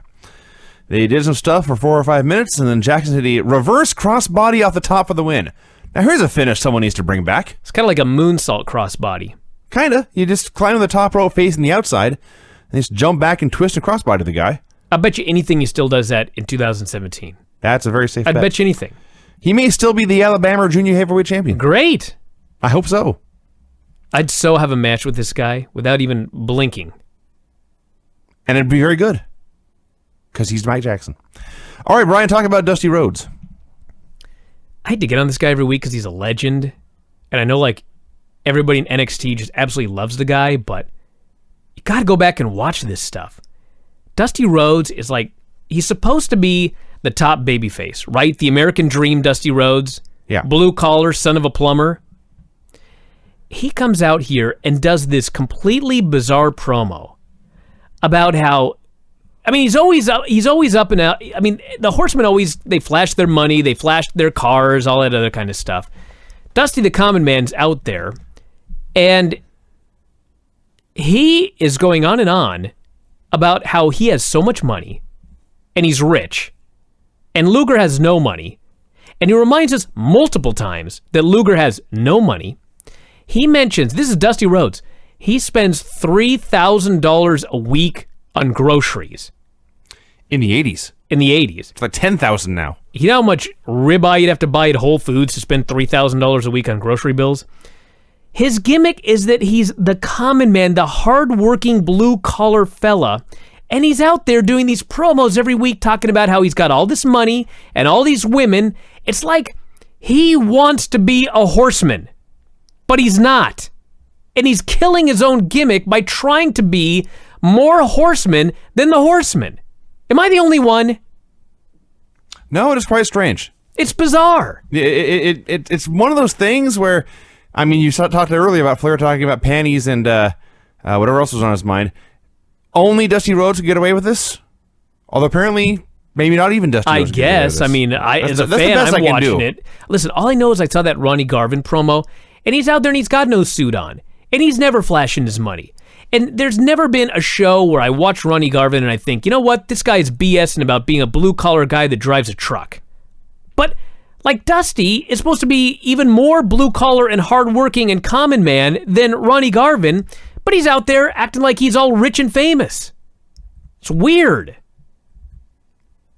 So his closing line here was he promised to put Lex's head between his legs, pat him on the hiney, and call for someone else.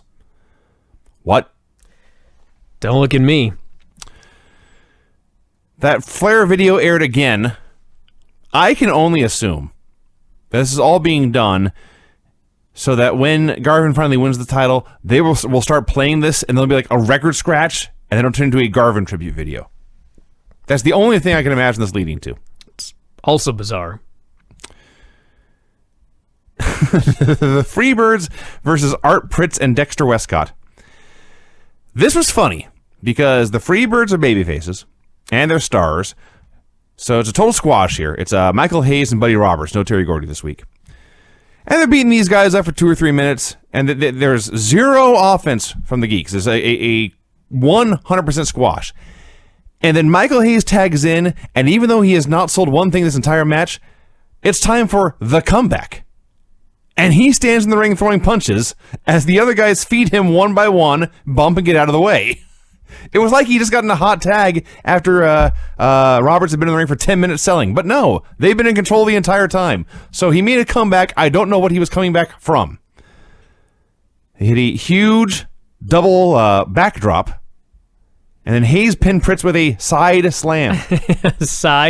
Now, a side slam. I realize this is the 1980s. You can't have everyone doing power bombs or pile drivers or whatever, but even by those standards, this was a weak finish. Yeah, I couldn't believe it. I think it was It was weird because when he hit it, I was like, this jobber ain't kicking out. But really, like a side suplex? And sure enough, the guy didn't kick out. No, it was the finish. And there's one other guy I can remember using this finish, and it was Dino Bravo, who was like 100 pounds bigger than Hayes. So it worked for him. So that was weird. I enjoyed this match as unintentional comedy. Then the Freebirds cut a promo. What a promo. Hayes cuts this great promo on Jim Cornette. And then he mentions the Birds are back. The Birds are back in town. And they're stone cold sober. All right. I missed that line. That is exactly what he said. I thought, alrighty then. Well, good to see you guys are sober. That's good news. That is always good news. He has some line in there about Jimmy Cornette. I forget what he said. But he spends most of the time honestly talking about how great the Freebirds are. And it's a great Michael Hayes promo. And he's all happy and partying, and they just had a big win, and they're on a roll, and all these he's happy. And then Buddy Roberts is just pissed off and ordering. He just growls and says, "You got our attention now." It's so weird. In his World Championship Wrestling debut, at least as far as what's on the network, Hot Stuff Eddie Gilbert versus Alan Martin. Holy smokes. Where's this guy been? Eddie Gilbert was so great on this show. Yeah. He gave the most enjoyable beating to Alan Martin. Just a great squash match. Cut the most awesome promo. Guy's like Totally modern. Like, you could snatch him out of this show and put him on Raw, and he'd be like the best guy on the whole roster. Eddie Gilbert was timeless. He'd be a star in any era. It was, just because I haven't seen him in so long, it was like, there was a combination of, hey, cool, it's Eddie Gilbert, and then, of course, sadness, because Eddie Gilbert died shortly. Well, not that shortly, but he's dead now. So it was very sad. He was jacked up here. He backdropped Martin so high, Martin over-rotated and came straight down on his ass. My favorite thing he did in this whole segment, he beats him and beats him and beats him, and it's time for the finish, and he tells the world, this is called the hot shot. And the announcer is like, okay, he's going to do a hot shot, and he whips Martin in, and he hits the hot shot, and he wins. You got to call your shot. He got his shit over. Yeah. He didn't just get it in, he got it over. That's important. So they show some replays. He puts his jacket and sunglasses back on for the promo, which is awesome. Challenges Steve Williams for the UWF tag title. Challenges the Lightning Express, Brad Armstrong and Tim Horner. Oh, God. Hopefully that one doesn't happen. Your favorites for the UWF tag titles. Says his stable is called the First Family. It's himself, Dick Murdoch, Terry Taylor, and Rick Steiner. Oh, my God. Him and Dick Murdoch. Yes. Dude, by the way, we were watching I guess it would have been the 94 Royal Rumble on the Filthy Tom show. And who should show up out of nowhere but Dick Murdoch? Yes. Like, he was dead a year and a half later of a heart attack, which is crazy. He's in there just running roughshod in this Royal Rumble. He was so great. Like, he could have won. I wouldn't have had a problem with it. No. He looked exactly the same as he did 10 years earlier. Fat belly, skinny legs. I mean, exactly the same. And that was the year that Brett and Lex tied? That would have been... was that the year or the year before? Yeah, it was a tie. Pretty sure. No, it was not the tie. That was the year before. Okay. So, I forget who won. I was for a moment there, I was imagining Dick Murdoch versus Yokozuna for the World Championship at WrestleMania. No, it was Shawn winning. Shawn won. One foot touched the ground. Dick Murdoch versus Diesel would not have been as good. No, but that Shawn Michaels Diesel match wasn't that good either. So it's possible that Dick Murdoch may have got a better match out of Diesel because he would have just beat the hell out of him. It would have been. He great. Might have. Yeah. Finally, Eddie here called out Dusty and Doc for bull rope or bunkhouse matches, and he made his exit. Midnight Express came out for a second promo. These are so awesome because there's two formats for Midnight Express promo. Either Cornette comes out by himself, does his promo, and then introduces the Express and they come out and wrestle. Or they all come out together and Cornette does all the talking while Stan and Bobby lean on the podium looking bored. It's not so much they look bored, but they're paying absolutely no attention to anything that Cornette is saying, and they're busy paying tons of attention to all the girls in the crowd. This one in particular. Yeah. There must have been, I don't know if they were doing the wave. I don't know what was going on in this crowd. Stan and Bobby were so distracted by this that Cornette left and they were still just standing there. And eventually they just pick up their belts and go.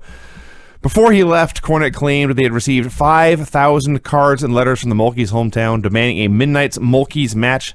And apparently the match was going to happen. So I guess they actually did the Midnight Express versus the Mulkeys at some point. Nikita Koloff and Barry Windham versus John Savage and Thunderfoot number 2. They did some stuff, and Barry pinned 2 with a lariat. Dude, I wrote the word squash. Like, there was nothing memorable about this.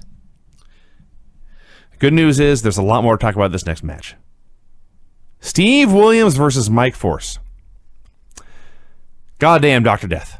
Dude, the last time we saw him, it felt like he was just kind of there. Not tonight. Tonight he was out of this world. He was unbelievably great here. He comes out, first thing he does is he's going to grab Mike Force, who's a much smaller man, but he's a big muscular dude. And Doc grabs him, presses him over his head like 4 or 5 times for reps, just showing off that, yes, I am the strongest motherfucker in the world, and just through sheer brute force, I can defeat this man at any time, whenever I choose. However, I am out here to show a variety of skills.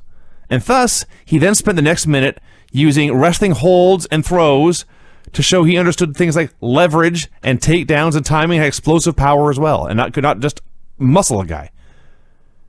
He did the best slingshot of all time. I remember for years, I would see guys do a slingshot, and they grab a guy like they're going to do a Boston Crab, and then they'd fall to their back, and the guy go launching forward through the air. And I always thought, even like 10 years old, I thought it looked ridiculous. And then I got into wrestling, and I learned it's slightly less ridiculous than it looks, but only slightly. And then I watched Steve Williams slingshot Mike Force. If this had been the finish, I'd have bought it.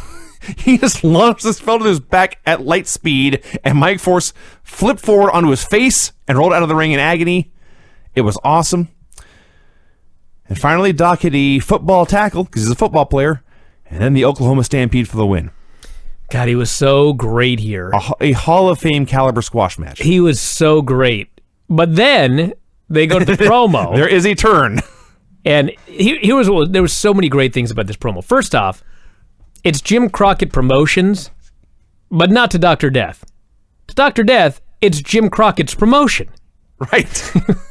Which it is. He's not wrong. It's very much like when my dad goes to the all-you-can-eat buffet, but he calls it the eat-all-you-can buffet. That's right. Which is correct, but it's not correct, if you know what I mean.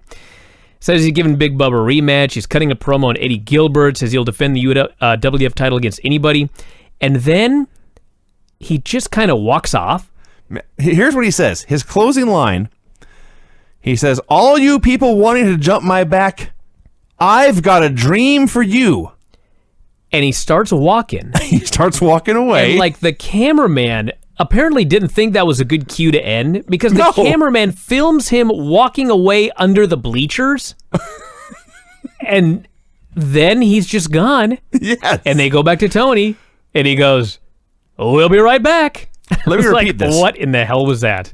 This is how he closed his promo. "All you people wanting to jump my back, I've got a dream for you." I don't blame the cameraman. No, something. I thought there had to be something else coming. Maybe he mumbled something that we didn't quite. I don't know. To my knowledge, there was no sound. It was I also bizarre. liked when he talked about all the tough guys he was going to fight, and he said these men are all athletes. They're not cartoon image people. So he was a great wrestler, not a great promo. No, although I will at least say this was a great horrible promo. Yeah, it was very memorable. I mean, it was horrible. Yeah, but it was great. Yeah. Nikita and Barry came out for a promo. Said all the other teams in the territory were upset to see them hooking up now. And they called it the Horsemen for their singles matches, and Nikita was sure to get a shot at Ivan just because Ivan was in the ring, and they may face off again somewhere down the line. I always like, everyone sets up like 3 or 4 different matches. Whatever the big match is for this week or this month, and just to let everyone know, I still hate these other guys too. Everyone's always got there's always different paths guys can take depending on how things go. So it was Ivan Koloff and the Ball Bearing versus Max MacGyver and Keith Patterson. Allow me for one moment. So I was watching this, and I started right around 9:30 or 8:30 or whatever, or 8. I don't remember. But the point is, I had a feeling I knew when the show was going to be over. And I'm looking at the clock, and it feels like the show should be over. So I go to see how much time is left. There's 6 minutes. So the only thing that I can figure is that they also were looking at the time, and there were 6 minutes left when this match went into the ring. And so Ivan Koloff and Barbarian were told, you got to go 6 minutes with Keith Patterson and Max MacGyver. I'm pretty sure it's McGiver. I don't know. It was an I, not a Y. But the point of this is, do you know how long 6 minutes on national television really is? It's a long damn time. And they just kept going and going and going and going, and it was astonishing. This match felt like it was 5 hours long. It's not like it was bad, but like, why did Ivan Koloff and Barbarian need to go 6 minutes with Max MacGyver and Keith Patterson other than we got to kill some time? Well, that happened. Welcome to Studio Wrestling. But you know what? I don't care because of what happened early in this match, and it didn't even involve, technically, any of the 4 men in the match.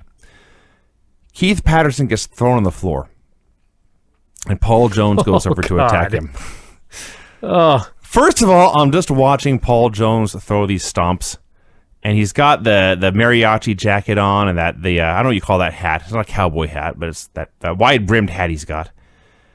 And he's like stepping, throwing a stomp, step back, step up, throw a stomp, step back. It is like he is tap dancing, and it happens to be a man there on the receiving end of these stomps. So I went back to rewind this, and I'm on your Apple TV, and I've gotten the hang of using it, but it does not rewind very well. But I wanted to watch these stomps again, so I rewound.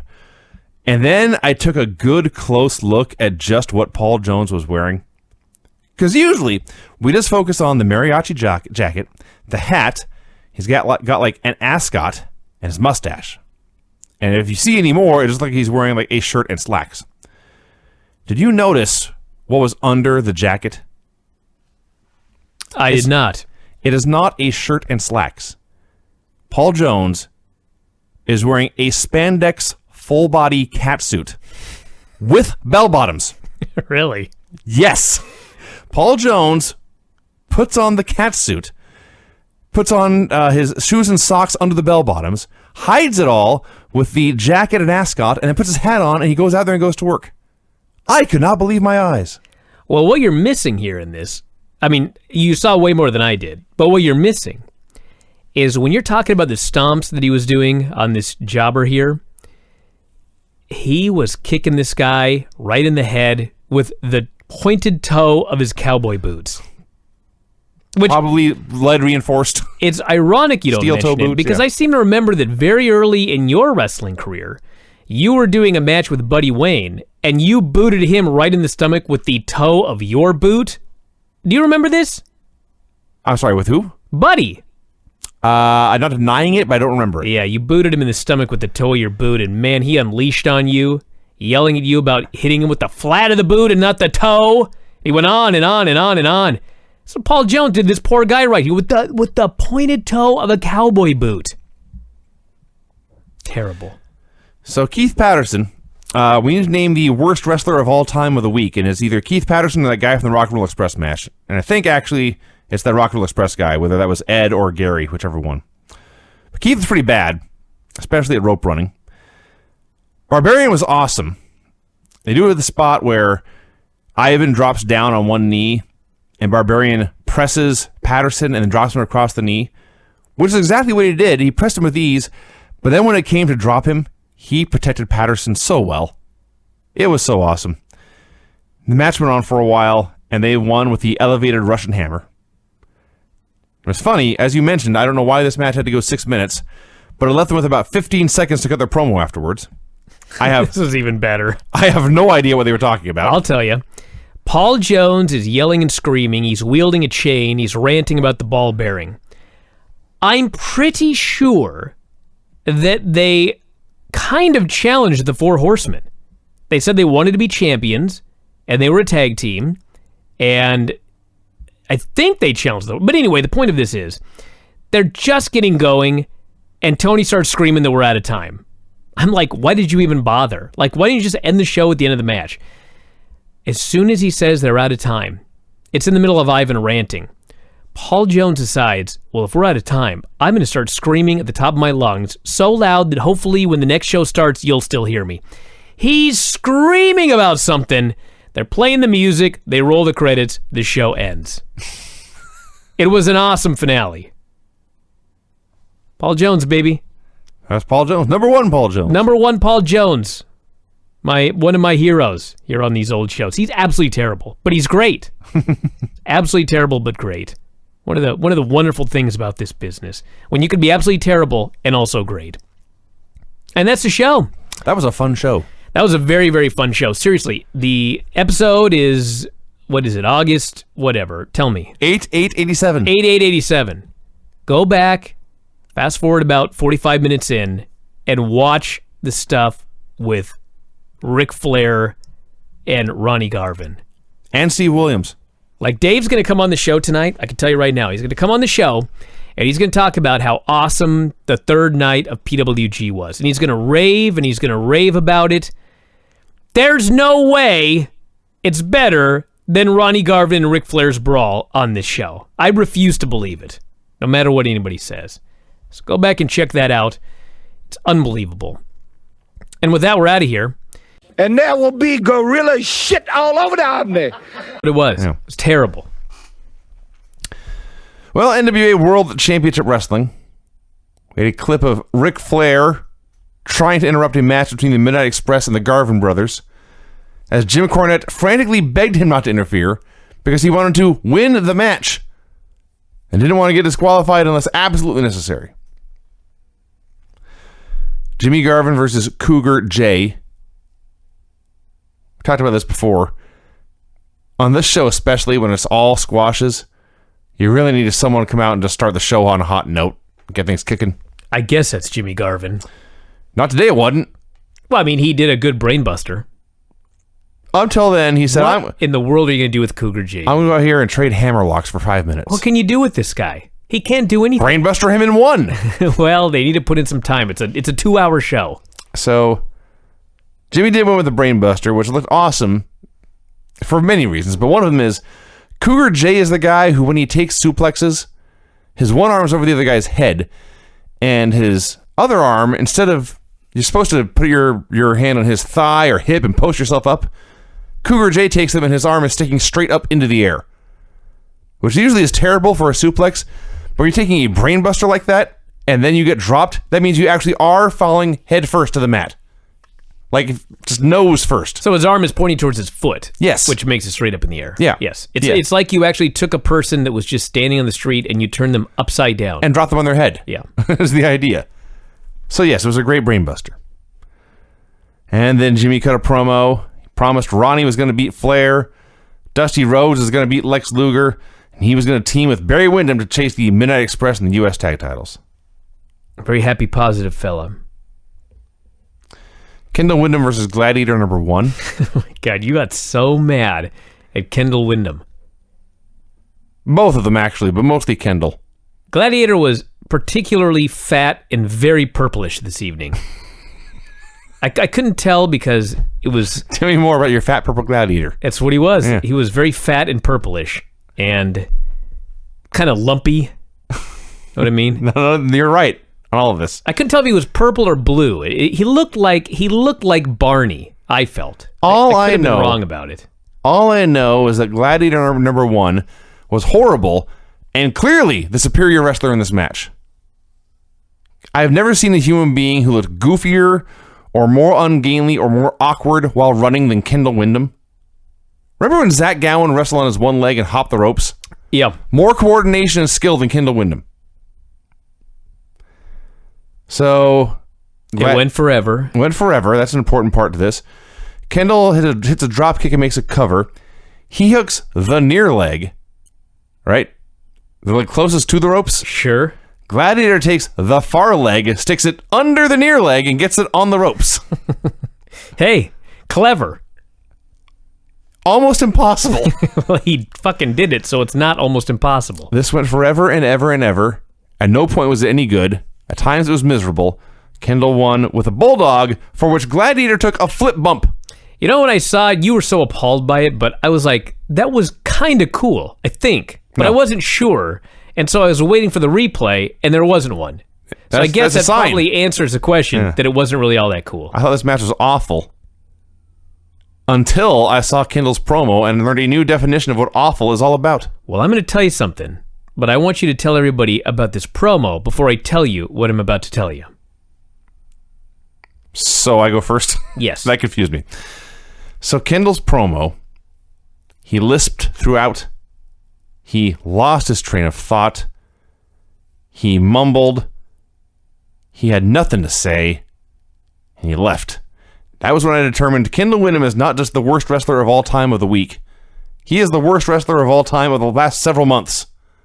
This is the worst performance by a quote-unquote star that I've seen in a long time. I'm not quite sure you could even quote-unquote call him a star, but... So Kendall just does this absolutely hideous promo.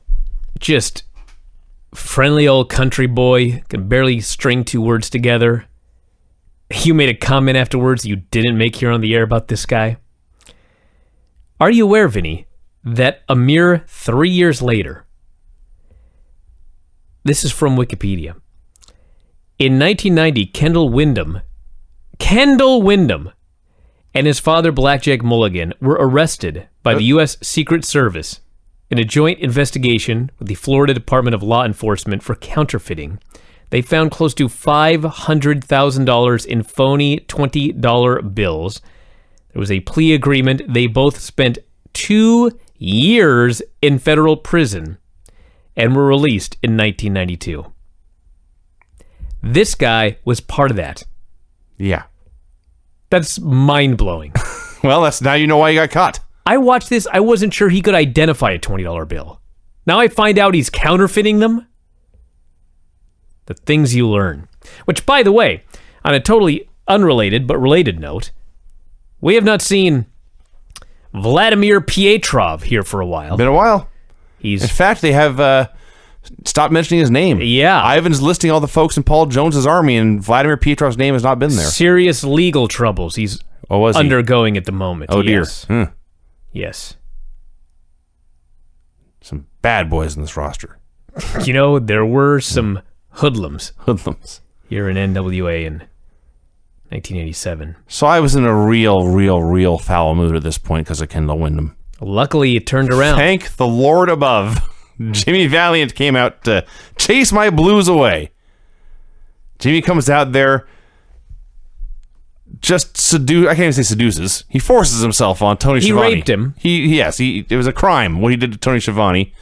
Valiant is one of those guys, just like Buddy Wayne, where Buddy Wayne kissed me once. I'm sure I've told the story a million times, but just grabbed me and kissed me straight on the lips after this match because we were getting a lot of heat and the fans were yelling very negative things about us. And so he decided he'd show them, and he kissed me. Right. Anyway, both of these guys, Buddy and Jimmy Valiant, they didn't mind kissing you because they knew you hated it. Right. And they wanted to make you as uncomfortable as humanly possible. It's exactly what Valiant did here. He knew that Tony wanted him to just like stay away, and so he went over and he kissed him. And he tried it every single time because he knew how uncomfortable it made Tony Schiavone. And it brought him such joy to make him that uncomfortable. Yes. He high-fived all the fans. He was dancing, having a great old time. Finally, he gets in the ring, and there's Terry Jones. Terry Jones has the Buddy Landell hairdo. Exact same cut, exact same dye job. He's got purple and lavender gear, including trunks that are too big for him. Phenomenal jobber. So, Valiant's wrestling him, and everything he does is always illegal. And he makes a cover, and Terry Jones kicks out at 2, and Valiant plants his shin across the man's throat in a chokehold while arguing with the ref. For 5 minutes. Forever. He was trying to choke him to death. Terry behind the Jones referee's must have back. passed away here. The human body cannot go this long without oxygen. No, he was dead for sure. Forever and ever and ever. And then Jimmy pinned his corpse with the boogie woogie elbow. I was much happier. And then Jimmy cut a promo at ringside, the gist of which, I'll summarize. He is going to team with Lasertron and Bugsy McGraw Oh my to God. challenge for the World Six-Man titles. Well, we knew that him and Lasertron were partners, but now he's added Bugsy McGraw. Yes. This sounds like the worst six-man team like of all time. It's way up there. Although I like Lasertron and I like Jimmy Valiant, but Bugsy McGraw is enough to like just offsets everything. Yeah. Had Sean Royal versus Larry Stevens. Sean Royal's in the new breed, has been doing singles matches for a while. The announcers finally started to ask, where's Chris Champion? The answer is they'd been in a car wreck, Ah, I and see. Chris Champion was recovering. He'll be back soon Yes. with a new gimmick. I know what it is, and I can't wait. So, again, Royal had a 50-50 match here with this jobber. Larry's holding him down with an armbar, and the announcers are bored out of their skulls, saying Larry Stevens needs to do more here than just hold an arm. But I feel like I've said many times watching this show about various guys. The finish was awesome. Stevens runs wild, whips him into the corner. He goes and jumps in the middle rope for a monkey flip, but Royal just shoves him down into a flat back bump, and then Royal finished him off with a knee drop for the win. Had the Ric Flair video, which at this point I may as well just type the Nitro Girls danced. After the break, they interviewed Royal. You know, this promo right here, I don't know, I'd hesitate to call it like a legendary promo, but if you were a fan in the era, I mean, you remember this promo. People still talk about this promo because it was preposterous. The delivery was terrible. They ask him, where is your partner? Where's Chris Champion? And Sean Royal reveals that he's right here next to me. He's invisible. Mm-hmm. You can't see him, but you'll understand in a few light years. You can't see him due to an illusion, he says. An illusion. But you will understand in a few light years. In a few light years? Well, we'll all be dead in a few light years. Does he know that light years are a measurement of distance, not time? Well, that too, yeah. But 386,000 miles per second or whatever the number is. Mm-hmm. It's anyway. Then he mocks Dusty. He does his Dusty Rhodes impression. He threatens to put the space lock on Dusty. That's what he said. The space lock. Of all they're time travelers. Like, he couldn't call it the DeLorean lock. Back to the Future was out. I mean, that's the best he could come up with. The time machine lock. H.G. Wells wrote that before. The space lock. Space lock. He's so amazingly bad. Oh my God, it was horrible. Calls out Dusty Rhodes as if. Calls out the Rock and Roll Express. And then he just leaves. And they go to Tony. Tony is baffled. I think Tony was well aware how terrible this was. Oh, of course he was. And just didn't know what to do. He just threw it to break. Just deadpan took us to the next match. And by the way, they come back here as baby faces. I don't know. Ronnie Garvin versus Dexter Westcott. He claimed Flair had been champion for 5 years aside from Dusty Rhodes' title reign. So I guess the Kerry Von Erich reign was never recognized in Atlanta. Ronnie beat him up forever. Hit a chop to the chest. David Crockett lost his mind. Eventually, Garvin won with the knockout punch. You know, this was, I wouldn't go as far as to call it boring. I mean, it should have been more boring than it was. But the one thing that is notable is he did not get a superstar reaction from this crowd. He got a babyface reaction. And then Dusty Rhodes. Your favorite. In the stupidest outfit I've ever seen. Again. He's got jeans, a white Hard Rock Cafe shirt, Yes. a gold chain, a suit jacket top, not bottom, a yellow trucker hat with the green bill. Yes. Like something's going on. It was hideous. It was atrocious. He talks about learning the sleeper hold. He plugs shows in Denver and Detroit. Promises Ronnie's going to beat Ric Flair. And then Ronnie appeared to speak for himself. Ronnie was on fire this week. Hey, guy's not Ric Flair, but this was a hell of a promo. Oh, this is a great promo. Ronnie Garvin standards. Says, I've got Flair's number. I know it, and you know it too, Ric Flair. I've got that big show in Detroit. I want all my Canadian friends to come down. I was born in Canada. I'm a proud U.S. citizen now, but it's still my birth country. I'd love to see all my Canadian friends there in Detroit. And if you go, you're going to see a war with Ric Flair. I'm going to take everything precious from you, Ric Flair, all your money, all your women. You can't stop me. Crockett can't stop me. Nobody can stop me. I felt you shaking, Ric Flair. I felt the panic inside. You called me out, and I'm going to make you pay. This promo was awesome. Well, September 25th, the Joe Louis was in fact a house show, and it is the show where he wins the title. That's right. So there you go. Ivan Koloff cut a promo. He demands stiffer competition. Well, first he says, I don't like negative people. Yeah, that's what he gets into, yeah. Yes, to be a winner or a leader, you have to think positive. The Russian Bear said. He's given us a motivational speech as a top heel in this company. He says he hates negative people, bitter people who complain. As much as he despises Dusty Rhodes, he admits Dusty as a winner and a leader, not a whiner or a quitter. He talked about other people who were winners and leaders. And he called out the Superpowers, the Rock and Roll Express, the Garvins, and the Wyndhams. I did like that he's very angry at Dusty for bringing Nikita over to the ways of the U.S. Not actually blaming Nikita for going. Right. It's the Americans' fault. Of Because course. blood is still thicker than water. That's true. Raging Bull and Barbarian versus Rocky King and George Smith. Not George South. George Smith. I was trying to figure out who George Smith looked like here. And I finally figured it out. Facially, he looked like Dalton Castle with a enormous blow dry mullet. Oh, yeah. Just teased up to the sky. Hair everywhere. It was amazing. Bull gave him one chance to do some stuff, but then Smith tripped over him on a drop down, and Bull said, well, fuck this, and just beat him up for a while. I couldn't tell if that was a legitimate trip or like a spot.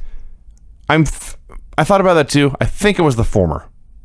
It may have been a spot where they said, hey, I'll be a geek and trip over you, and then you kick my ass. Possible. The bigger issue than the trip was he came in and he's wearing red trunks and red boots, and a Raging Bull is wearing red trunks and red boots. Yeah. Very big faux pas right Both have mullets, both have mustaches. Yeah. there. Not good. So, Barbarian hit a power slam. I am quite certain David Crockett had an orgasm at this move. Speeding went on for a while. Barbarian hit an avalanche Samoan drop, went through a break, and eventually Barbarian pinned King with a diving headbutt. This did not need to go this long. Hell no, this didn't need to go through a break. Are you kidding me? I wish I would have written down what they had on the screen when they went to break during this match. It'll only get better from here, maybe. They showed the full video of the Midnight's Garvin's match from the beginning of the show. So Flair was doing guest commentary. I got to mention something here first. So on SmackDown a while ago, there was a deal where Kevin Owens was doing commentary, and then he got in the ring, and he demanded the referee take his shirt off. He put the referee's shirt on. Sami Zayn was doing a spot, and like Owens gave him a press. The point of this is like Owens ends up counting the pin for Sami Zayn. I believe he gave Sami a press power bomb, and Aiden English covered him, and Kevin Owens counted the pin. I may have gotten some of the details wrong, but the point of this is they fucking rang the bell and they announced the guy is the winner, Aiden English. Mm-hmm. This is just absolutely fucking ridiculous. And I ranted about this and I raved about this. Some people think, well, you know, Bryan just hates modern WWE, blah, blah, blah, blah, blah. Let me tell you what's fucking stupid in NWA in 1987. Flair gets in the ring during this tag match. Yeah. Right? Despite Jim Cornette's protests, Flair removes his jacket and shirt and jewelry and hits the ring. He gets in the ring, and this brawl breaks out, and everyone's fighting, and suddenly, in the middle of this brawl, the ref has not called for the bell. Ron Garvin hits a reverse rolling cradle, grabs Flair's pants, and the ref counted the pin. Yes. What? The Garvins defeated the Midnight Express because Ronnie Garvin pinned Ric Flair. Okay, this was fucking ridiculous. Yeah. This was absolutely stupid.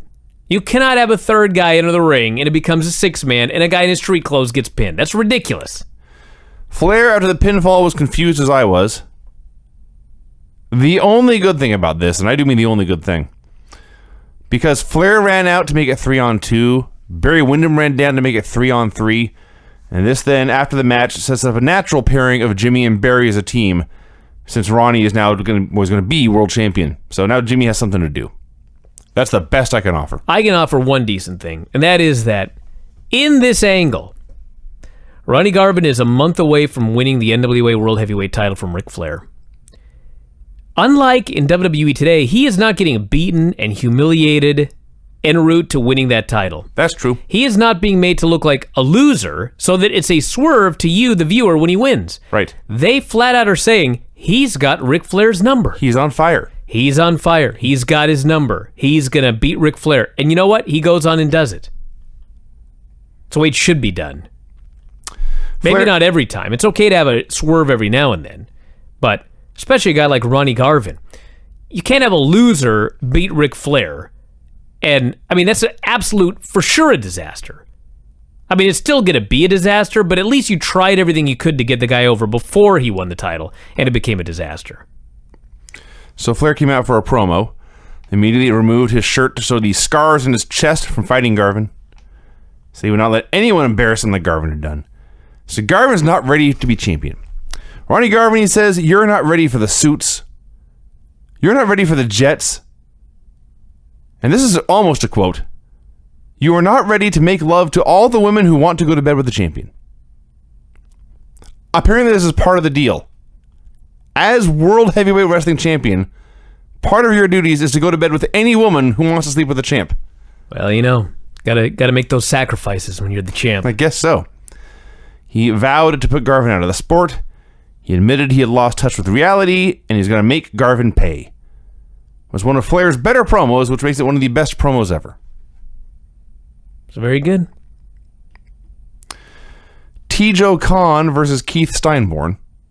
T-Joe Khan is back T-Joe Khan is back. from a successful Asian tour, says David Crockett. You don't say. He did not say the Orient. That's right. That was a big step there. It's only Mike Tenay who says that. Yes. So, He was a little better, I guess. T-Joe? Yeah. Maybe I have been confused, and I thought we had said this in the show. Maybe I'm misremembering things. But I thought we had talked about Chris Champion, the missing member of the New Breed, being T-Joe Khan. Which when I saw it was this, Yoshi. he was Yoshi Kwan. Yeah. I got my white guys pretending to be Asian confused. Yeah. So, I learned something tonight. All this time you thought that T-Joe Khan was Chris Champion? I kept looking up pictures of T-Joe and pictures of Chris Champion. They don't look like each other. And I couldn't figure this out. You never bothered to ask or look it up? I forgot Yoshi Kwan existed. You idiot. You know, you could just Google Chris Champion and it'll tell you all the guys he played, and T-Joe Khan is not on that list. That's probably true. Anyway, T-Joe had a horrible match. There's more on Google than porn, Vinny. There's information. Thanks, Brian. Just gobsmacked. So T-Joe won a horrible match here with an uppercut. Do you realize that the Ultimate Warrior did not, in fact, die in 1996 and come back as another guy? Well, that's good to know. Yeah. T-Joe won with an uppercut. There were less than 93,000 fans at WrestleMania. I heard. That's an urban legend. I've heard that. Although if you do Google that one, you're going to get the wrong answer. Yes, you're really Idiot proving your point. Wikipedia fucking editors. You know the real answer, Brian? I never cared that bad. Well, I don't either, but a lot of people do. And so they care so much that I get mad. I see. Yeah. Jim Cornette came out for a promo. Bury the Freebirds, lousy singers. Bury the Superpowers, Barry Windham and Jimmy Garvin and the Road Warriors, and finally demanded a match against the Mulkeys. Still on his agenda. By the way, do people still care now that a WrestleMania actually legitimately beat that number? And they've got a new fake record? I'm sure they do. Oh, God. Why? It's not the record anymore. It's just a show now. People, I don't know. I honestly don't know. Midnight Express versus Ricky Nelson and Dave Diamond. Cornette went on for an hour about a house show match with the Mulkeys. Yeah. Whatever. This guy can talk about anything forever. That is a fact. He went on and on during this match. And he goes on and on and on and on and on and on and on and on and on. And finally, I'm writing about how astonishing it is this guy can just go on and not stop. And as I'm typing this, he walks away and David Crockett goes, he didn't take one breath. That's right. So we were all thinking the same thing. He is amazing. He is a marvel. I love it when Bobby Eaton, before the match, goes to shake hands with the Geeks, and they won't shake his hand, and he's baffled. I just can't understand why these men don't want to be sporting. Not sure what was going on early, but Eaton and Nelson were in the ring and having a big laugh about stuff. The Express tried a double-team top rope elbow spot that didn't quite go off as planned, so Stan just double-arm suplexed Nelson to the heavens instead. The beating went on for a while, and Eaton won with a leg drop. The Mod Squad versus Denny Brown and Italian Stallion. Okay, so this was kind of weird because, I knew the answer, but when I first saw these teams, I could not help but write down, who are the jobbers? Well, I realized at this point in Crockett Promotions, the Mod Squad are like stars, but let's be serious. They're just two jobbers. They're two geeks that got a new gimmick. Denny Brown was the former World Junior Champion. that's right. I could make a good argument that actually Denny Brown and Italian Stallion were the stars here, and the Mod Squad were the geeks. Do you know, by the way, who the current World Junior Heavyweight Champion is right now in 1987 NWA? It was Lasertron. That's right. Yes. We watched the match. That's right. It was awesome. So the Mod Squad got the heat. They worked over Denny Brown. Yeah, they did a competitive match. Stallion made a comeback. It broke down into a four-way. There was a spot where Basher tripped up Stallion. Mod hit the top rope elbow for the pin. There were boos, but the Mod Squad had fans. And I have to say, this was a good match. How you could possibly care, that I can't answer. But, like, technically in the ring as a professional wrestling match, it was good. But That's generous. it was Denny Brown and the Italian Stallion versus the Mod Squad for 12 fucking minutes on national television. It was not very bad. I will say that. I thought it was all right. I mean, there was nothing technically wrong with it. It just four guys of mediocre talent doing things at the proper time and then doing a finish. And then, after it's over, so there was a screw job. There was the trip and all this other stuff, which really, is that really a screw job? He was tricked by the other tag team guys. It's not like it was a manager. Is that really cheating? It seems fair to me. Yeah. As screw job finishes go, that's pretty tame. Sure. I mean, if I'm in a tag match with you and somebody hits the ropes, I feel like if I'm not the legal man, I can trip them. Why not? Okay. Why is that illegal? Anyway, Tony is attempting to explain the finish, and he's just cut off mid-sentence as they go to commercial, and he never got to finish his explanation. They could not wait to get off this. Barry Windham versus Ed Franks. Yeah, Ed Franks. Green as grass. Ed making a strong push to take Kendall Windham's title as the worst wrestler of all time of the week. He was a bodybuilder, clearly, who was greener than green. Greener than green. He was short, probably about 5'10" or so. Actually, Windham's huge. I thought the same thing, but then I realized he may have been 6 feet tall. Because Barry Windham is a giant. Barry Windham is huge. He looked short in there. He had very clearly never been in a fight. And the more I watched this, the more apparent it was, I'm not sure he'd ever been in a ring before. You ever seen, I'm asking you, Brian, as well as the listener at home, have you ever seen a match where the bell rings and the two guys kind of circle the ring? I have seen that, yes. Did you know that it's possible to do that badly? Well, I didn't.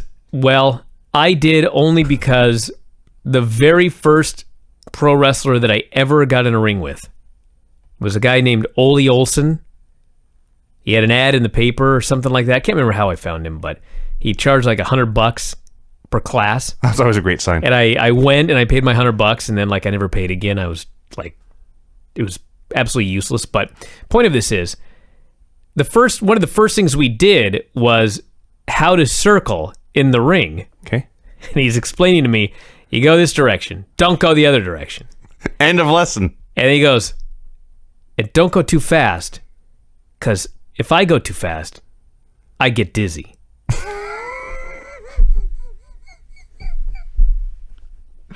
Okay, good to know. Well, it's possible Ed Franks had the same affliction. Ed Franks circled the ring poorly. Ed Franks ran the ropes poorly. And when I say ran the ropes poorly, he ran with his arms sticking straight down at his sides. It's not your normal running motion for anyone is when you take a step forward with your right leg, your left arm swings forward, and vice versa. Not Ed Franks. Ed Franks ran with his arm sticking straight down at all times. Barry goes to give him a body slam. Ed Franks totally deadweights him. Barry is just disgusted.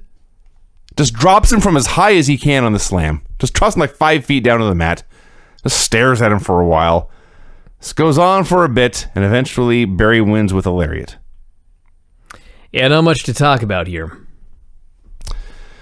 Barry cuts a promo about the Detroit card. At this Detroit, Michigan show, he's going to defend his Western States title. I love that name. And they're over in the West. He's got a match coming up against Arn Anderson in Detroit. Calls out the Midnights. Here it occurred to me. When you have your Western States champion calling out a U.S. Tag Team champion, and your World Tag Team champion is calling out the TV champion, and the TV champion calling out the World Tag Team champions, you have too many champions. I think that's abundantly clear. There's a lot of belts floating around here, and they're all just getting in each other's way. The main event. Oh, it was so glorious. I waited all night for something like this, and finally I got Ivan Koloff versus Colt Steele. For a while, it was a squash. It was every squash you ever saw. Ivan was just beating him up. Ivan beat him up on the floor, beat him up in the ring. And then Colt Steele did the single worst running leapfrog of all time. The Kurt Hennig running leapfrog. Is that what he's trying to do? I think so. It was so fucked up. It was just, I howled from the couch with laughter. I just noticed. And then he threw, after that, the worst drop kick I ever saw in my life. 2, one right after the other. Yeah. My heart was just full of joy. Ivan says, okay, kid, here's your chance. The spot is, I'll whip you in, you leapfrog me, you do a drop kick. I mean, and then when he goes to do them, they're all horrible anyway, but he also is incapable of chaining any of them together in any kind of flow. So he has to hit the ropes, then come to a complete stop. Then do a running leapfrog, then come to a complete stop. Then turn and hit the worst dropkick, and then just stop. And then Ivan put a stop to this. He beat him up. He won with the Russian sickle, which is a totally different move than Nikita Koloff's Russian sickle. Then Ivan goes to cut a promo about how strong Paul Jones' army was, runs down Dusty Rhodes, runs down Steve Williams, another champion. This was the weirdest rambling promo about 20 random different things that I ever heard. He was like first he was cutting a promo for Flair, because he's cutting a promo on Garvin. Yes. And he goes, you don't embarrass the champion, he won't let that pass. And I'm like, why does Ric Flair need Ivan Koloff to talk for him? Then he's talking about Dusty's goofy sleeper. Then he's challenging Dr. Death for the Universal title, but doesn't know what the name of the belt is, so he just challenges him for the belt. It's bizarre. I like where he said the Kremlin has ordered Steve Williams to defend the belt against Ivan Koloff. The Kremlin ordered Steve Williams? That's what he said. I'm skeptical of that. Well, that doesn't mean Steve Williams has to obey. And then the show ended. The Flair stuff was good. The Ronnie Garvin stuff was good. Everything else was boring. Well, you can't win them all, everybody. You're gonna be mine all night long.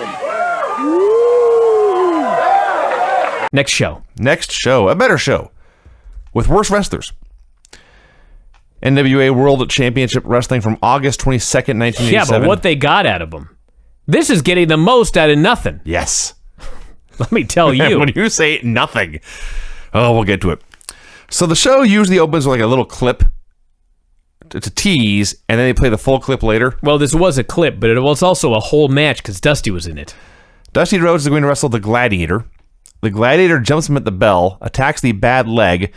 Dusty makes a comeback and puts the Gladiator out with a sleeper. He didn't make a comeback. He whipped him into the ropes. Hit an elbow. And put him in his move. Yeah. That was his comeback. Yes. So he put him out with a sleeper. He won in a minute. And as he is celebrating, the Gladiator goes into convulsions. Johnny Weaver was doing commentary. The legend who had taught Dusty how to do a sleeper. Like no one else in wrestling ever did except Johnny Weaver. Johnny says, Dusty, the man is in danger. You have to wake him up. Because apparently after you've choked a man unconscious, he'll die if you don't wake him up. No, we don't know that. That's the whole key here. I guess. He is having a seizure or something. All I know is Dusty slapped him as hard as he could in the back of the Dusty neck. woke him up by hitting him in the back of the head as hard as he possibly could. Yeah, that's how they claim you wake a guy up if he's unconscious. I watched this and I thought, this is 30 years ago. It may have well been 3,000. May as well have been treating things with leeches and diagnosing humors. Like, what? Do you people know anything about how the human body works at all? Well, for those of you, if you ever choke your buddy out, what you want to do if he goes unconscious is you want to lay him on his back and you want to lift his legs up in the air and shake him. That makes so much more sense. That's what wakes him Get up. that blood going back to his brain. Yes. Yeah. You don't slap him in the back of the Don't head. sit him up and slap him in the back of the head as hard as you can. Unless you hate him and want him to die. In which case, have at it. So after they did this, the announcers opened up the show and David Crockett is joyfully asking, man, what do you think would happen if Dusty put Lex in that sleeper and then didn't wake him up? Yeah. With utter joy. So when he asked that question, that's when it occurred to me, well, what would happen in storyline? In pro wrestling storyline, what would happen if Dusty put Lex in the sleeper and didn't wake him up? Would he die? Would he sleep a full 8 hours and wake up refreshed? Would he become Rip Van Luger, where like he would sleep for 40 years and then wake up and it would be like 2027 and he'd just be baffled by the state of the wrestling business? What would happen? We never got an answer. No, we never did. Made me upset, actually. I demand logic in my storylines. Mike Rotunda versus Alan Martin. Seen Alan Martin a bunch on the show. He's never stood out to me before, but he did tonight. Well, actually, according to David, Mike Rotundo, he cannot get it right. Well, to be fair, He writes the guy's checks. Can you imagine every single time Mike had to put an extra line on that O to get that thing cashed at the bank? no promotion he's ever worked for has been able to keep it straight. It's always Rotundo or Rotunda, and it may change from one show to the next. Regardless, Alan Martin, a fine goof here. Flopping all over the place like a fish, getting out-wrestled, out of his league, and it was in over his head, and it was very clear. And Rotunda just out-wrestled him for a minute or two with various amateur techniques. Crowd was chanting for the airplane spin. Rotunda hit it, and he won. Yeah, the fans wanted something, and the wrestler gave it to them. Followed up, by the way, with a very devastating AA, and then got the pin on right. Alan Martin. That's right. And he cut a promo. This guy is Bray Wyatt's dad. It is amazing, isn't it? Yeah. It started off really bad. He picked it up to some degree by the end. He's just mumbling. He seemed to have no idea there's going to be a promo when he started. Totally embarrassed, shy, trying to explain. He is a guy who in college was a wrestler and a football player. I thought, well, I'm not good enough football player to be a pro football player. Maybe I can wrestle good enough to be a good pro wrestler, and then had to learn how to talk.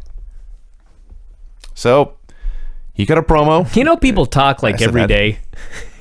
Not like this. I know, but like, I'm sure something happened in his life that made him mad. I mean, can't you kind of try to channel that into your promo? Apparently not.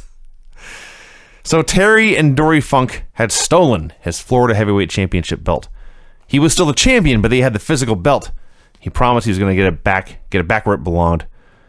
And that was that. In the record books, he's the champion, even if he doesn't have the belt. He made sure to alert us to that fact. Jimmy Valiant versus El Negro. Allow me, Vinny. I wrote every single move of this match down. Okay, have at it. This is what happened. For those of you that don't watch the shows, just a reminder, Jimmy Valiant is a babyface. Jimmy Valiant did an eye rake, took the arm. El Negro actually did a switch, but then Jimmy Valiant took it back. He pulled him down by the mask. He pulled him down by the mask again. He choked him with his leg. He threw him onto the cement. He raked his eyes. He threw him into the post. He performed a thumb to the neck. He then got his eyes raked and was punched once. But he did a switch, an elbow, a boogie elbow, and got the pin. Fact. This guy must have loved El Negro to have given him three moves in this match. I think 2 eye rakes, a punch, and an arm wringer. Yeah, it was something like that. It was an arm wringer, an eye rake, and a punch. That's it. No one's ever gotten this much offense on Jimmy Valiant on Saturday night before. I don't think so. No. So yeah, Valiant won. I love Jimmy Valiant though. Like every match, I just love watching him. He's so. I'll get to it later. I got a comparison later. Dory Funk Jr. came out in a suit for a promo. So every time I've ever seen this guy, it's almost always in a match or in a post-match interview. So he's always out there wearing nothing but like his underwear, and he doesn't have a great body. He's got an old man body, and he's bald. Like, Dory Funk's one of those guys that's looked 60 in every match I've ever seen him in my life. He finally comes out here this week, and he's in a suit and a cowboy hat. He looked like he was in his early 30s for the first time ever. I just loaded Dory Funk's webpage. It still has frames. It's a little out of date. So Dory's out there in his suit, and he says, some of you fans have heard some misinformation that I stole the Florida championship belt, but that's not true. I am the rightful champion. Where the hell's Rotunda? Well, it's funny you should ask, because Dory here asks, if I'm not the champion, and he stops, and he looks to his left, and there's no Mike Rotunda over there, and he looks to his right, and there's no Mike Rotunda over there, only then does he lift up the belt. Wanted to make sure the coast was clear. Says, if I have the belt, I must be the champion. I pinned Mike Rotunda fair and square. I'm not giving the belt back no matter what he says, no matter what the NWA says. And in fact, I've got a lot of title defenses coming up against Bugsy McGraw and Kevin Sullivan and Blackjack Mulligan. Listen, I'm a fair man. When Raw does shit like this, I berate them. I'm going to do the same thing here. Why didn't this guy come out later in the show? Like, the Rotunda segment was one segment earlier. Yeah. And the babyface vowed he would do whatever it took. I'm going to do whatever it takes to get that belt back. But not in 10 minutes. The fucking guy comes Right out now, 10 I need a minutes shower. later, and Rotunda is nowhere to be found. At least say he's in the shower. This was such a weird show. I don't know if the bash was still going on, but their whole crew, almost entirely, their whole crew was out of the building. So they had to bring in guy. The whole show was filled with guys from Florida and the UWF, as we shall get into. This next match is going to take a while. Oh, my Y'all may God. want to sit down if you need a beverage or a refreshing snack or a bathroom break. Now's a good time. Just hit pause and go do that. Lasertron and Kendall Windham. Stop right there. Where is Jimmy Valiant? Lasertron used to team with Jimmy Valiant. What happened? Well, I mean, Lasertron's still a babyface. Jimmy Valiant's still a babyface. Where is he? Why was he replaced with Kendall Windham? it may have been a deliberate attempt to go with the steepest downgrade in tag team partners of all time. It's my only explanation. But you had the skinny cowboy, who's the little brother, not nearly as good a wrestler as the other skinny cowboy, with the robot or laser tag obsessive or whatever the hell Lasertron is. They were competing against the team of Dexter Westcott and, most importantly, Yes. Dale LaPerouse. Dale LaPerouse. Now, those of you who've been listening to the show for some time know that each week when we review this program, I do my best. I may have missed one, but I try to name the worst wrestler of all time of the week in every show. Kendall Windham has won that award at least once. Dexter Westcott has won that award, I believe, twice. I could be mistaken, but they're very horrible. Let me tell you, on their worst day, in this world or in the afterlife, at no point on any plane of existence will they not be worlds and worlds better than the horror that is Dale LaPerouse. Kendall Windham looked like Barry Windham in his prime. He looked like Ric Flair working with Dale LaPerouse here. This guy couldn't do anything. This guy couldn't go up for a body slam. It's one thing to not be able to run the ropes. He couldn't even take off without waving his arms in a wacky manner. A tip on rope running. It's not really a natural thing. A lot of people do it wrong if you've never done it before. But Dale LaPerouse did the same thing every time. He would, his opponent would push his back into the top rope, and they give him a little tug on his left arm. Dale would leap off his left leg. He would raise his knee high into the air. He would raise his right arm high into the air as if he was trying to deliver a flying knee strike to an invisible man. Every time he did this. He dead-weighted Lasertron on a body slam, and Lasertron just turned it into a side backbreaker. kind of, you can deadweight, for example, Brock Lesnar, and he'll get you up anyway. If you deadweight Hector Guerrero, he's going to have some trouble. The epitome of all this. I don't know what happened here. I had a theory, but based on how long the match went, I just don't know what happened. About a minute in, and I already, at this point, by the way, decided that Dale LaPerouse was the worst wrestler of all time of the week. Kendall Windham hits the lariat. It's the finishing hold of both himself and his brother Barry. And he goes to make a cover, and the ref counts 1, and the ref counts 2, and Dale LaPerouse, he kicks his legs. He basically kicked out. Basically, except neither of his shoulders actually came up. So the ref just sort of Well, he must have, stops. because the ref stopped counting. The ref did stop counting. So then Kendall, apparently upset his finish had been killed, tried to... It may have been a shoot. But see, here's what's weird. So he hits the lariat, and Dale LaPerouse kicks out, and Kendall doesn't just go for something else. He tries to pin the guy. Yes. The guy's fighting to not get pinned. And I'm like, dude, stay the fuck down. What's going on here? And then, after trying and failing to legitimately pin Dale Laperouse, the match kept going for like another 5 minutes. Yes. So the only thing that I can figure is that Dale Laperouse fucked it up, and the heels or the babyface just decided, well, we're gonna just beat the shit out of this fucking guy. He manages to get a blind tag, a legit blind tag. He reaches out his hand and tags in his buddy. He's probably trying to just get the hell out of the ring. They do a couple of spots with Dexter, and then Dexter, I guess, is told, get this fucker back in here again. They tag him back in, and they just keep working. This was worse than War Games, I think. Oh, for sure. For sure. When he tagged out that first time, and I said, thank God Dexter Westcott is back in. I never thought I would say that. I didn't know it was possible to say that. They do eventually tag Dale Laperouse back in. He does more flying knees to invisible men off the ropes. And then finally it's time for the real finish. Now I shall tell you, listeners, what the plan was. Kendall's going to grab him by the head, run him across the ring, ram his head into the turnbuckle.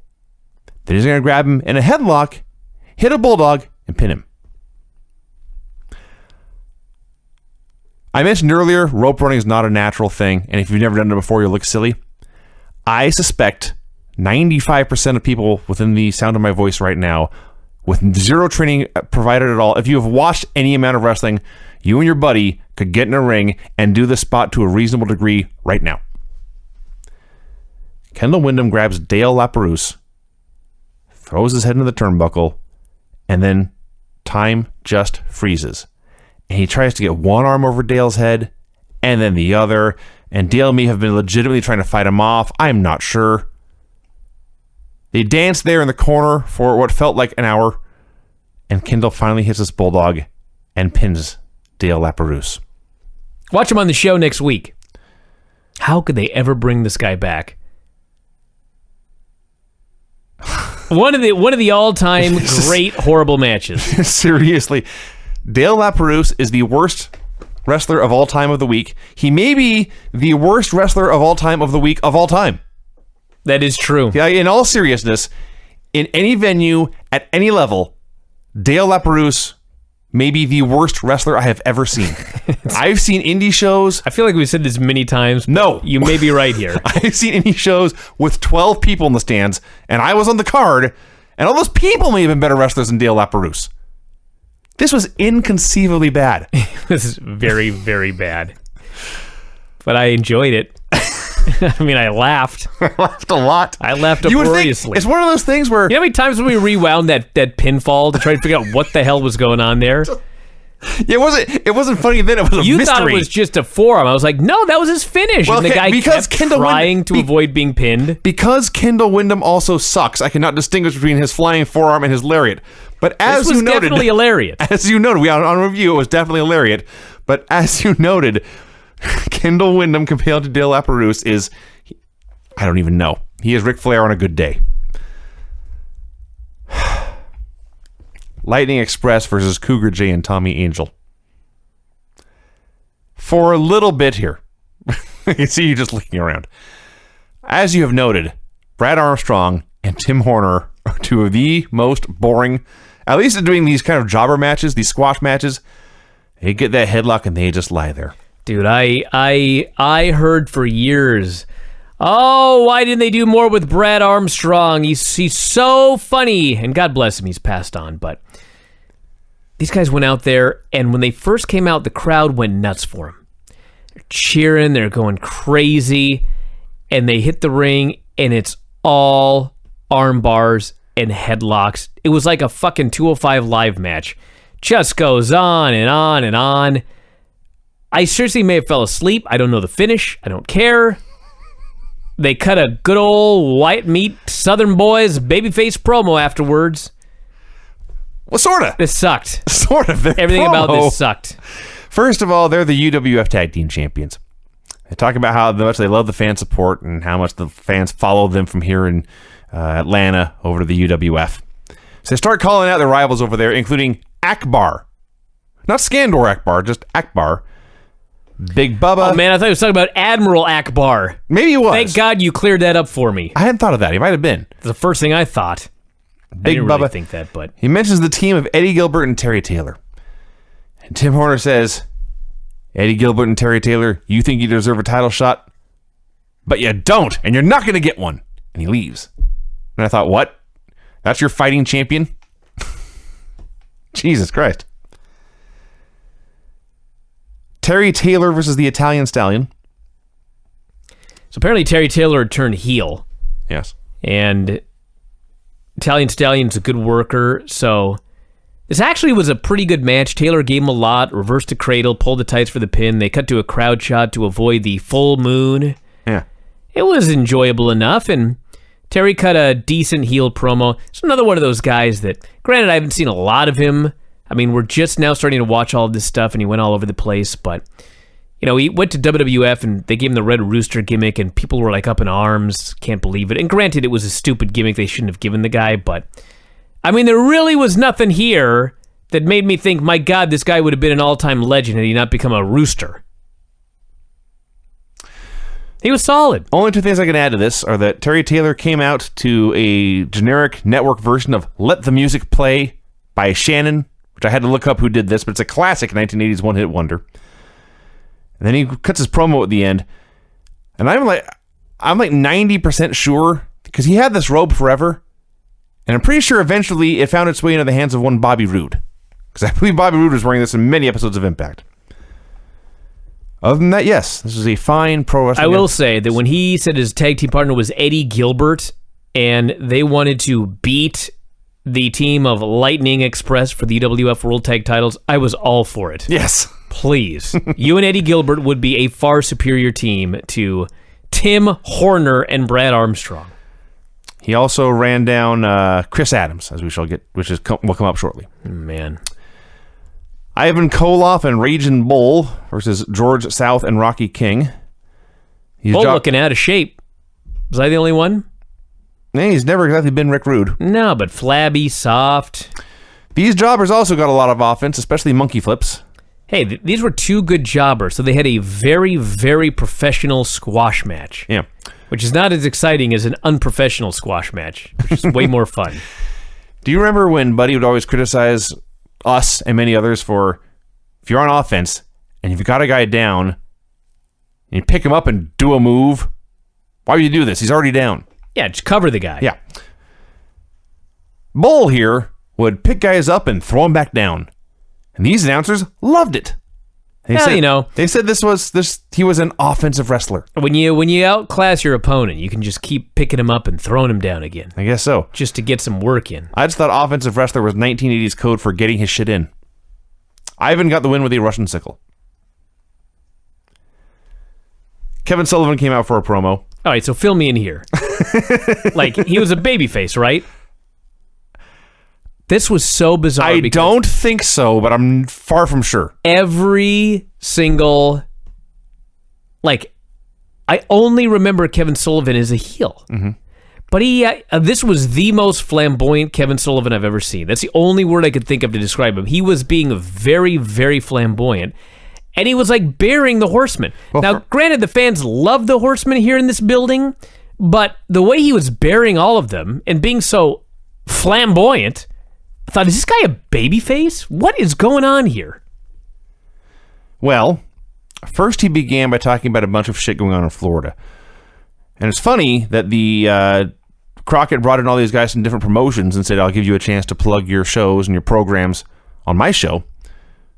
But no one bothered to really, they just assumed all the fans at home knew what was going on. And maybe they did, but I didn't. So Sullivan's talking about everything going on in Florida.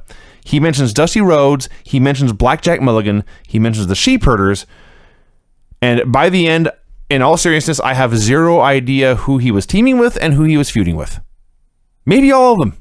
Maybe it's just a very strange promotion where everyone teamed and feuded with each other.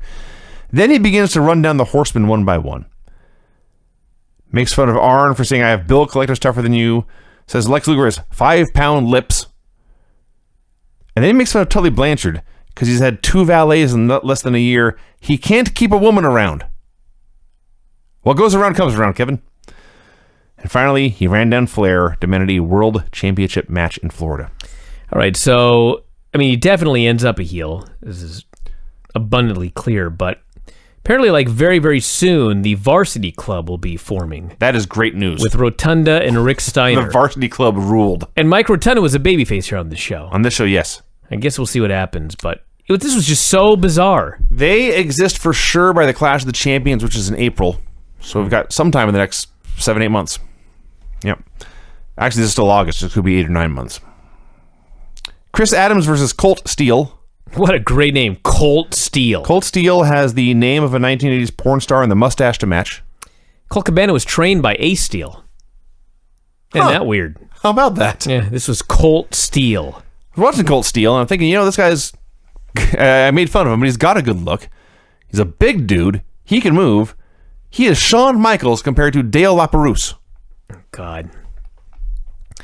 Well, everyone knows Chris Adams' story. Steve Austin's first trainer. Mm-hmm. Him and his girlfriend overdosed on alcohol and GHB in 2001. She died. He was charged with manslaughter.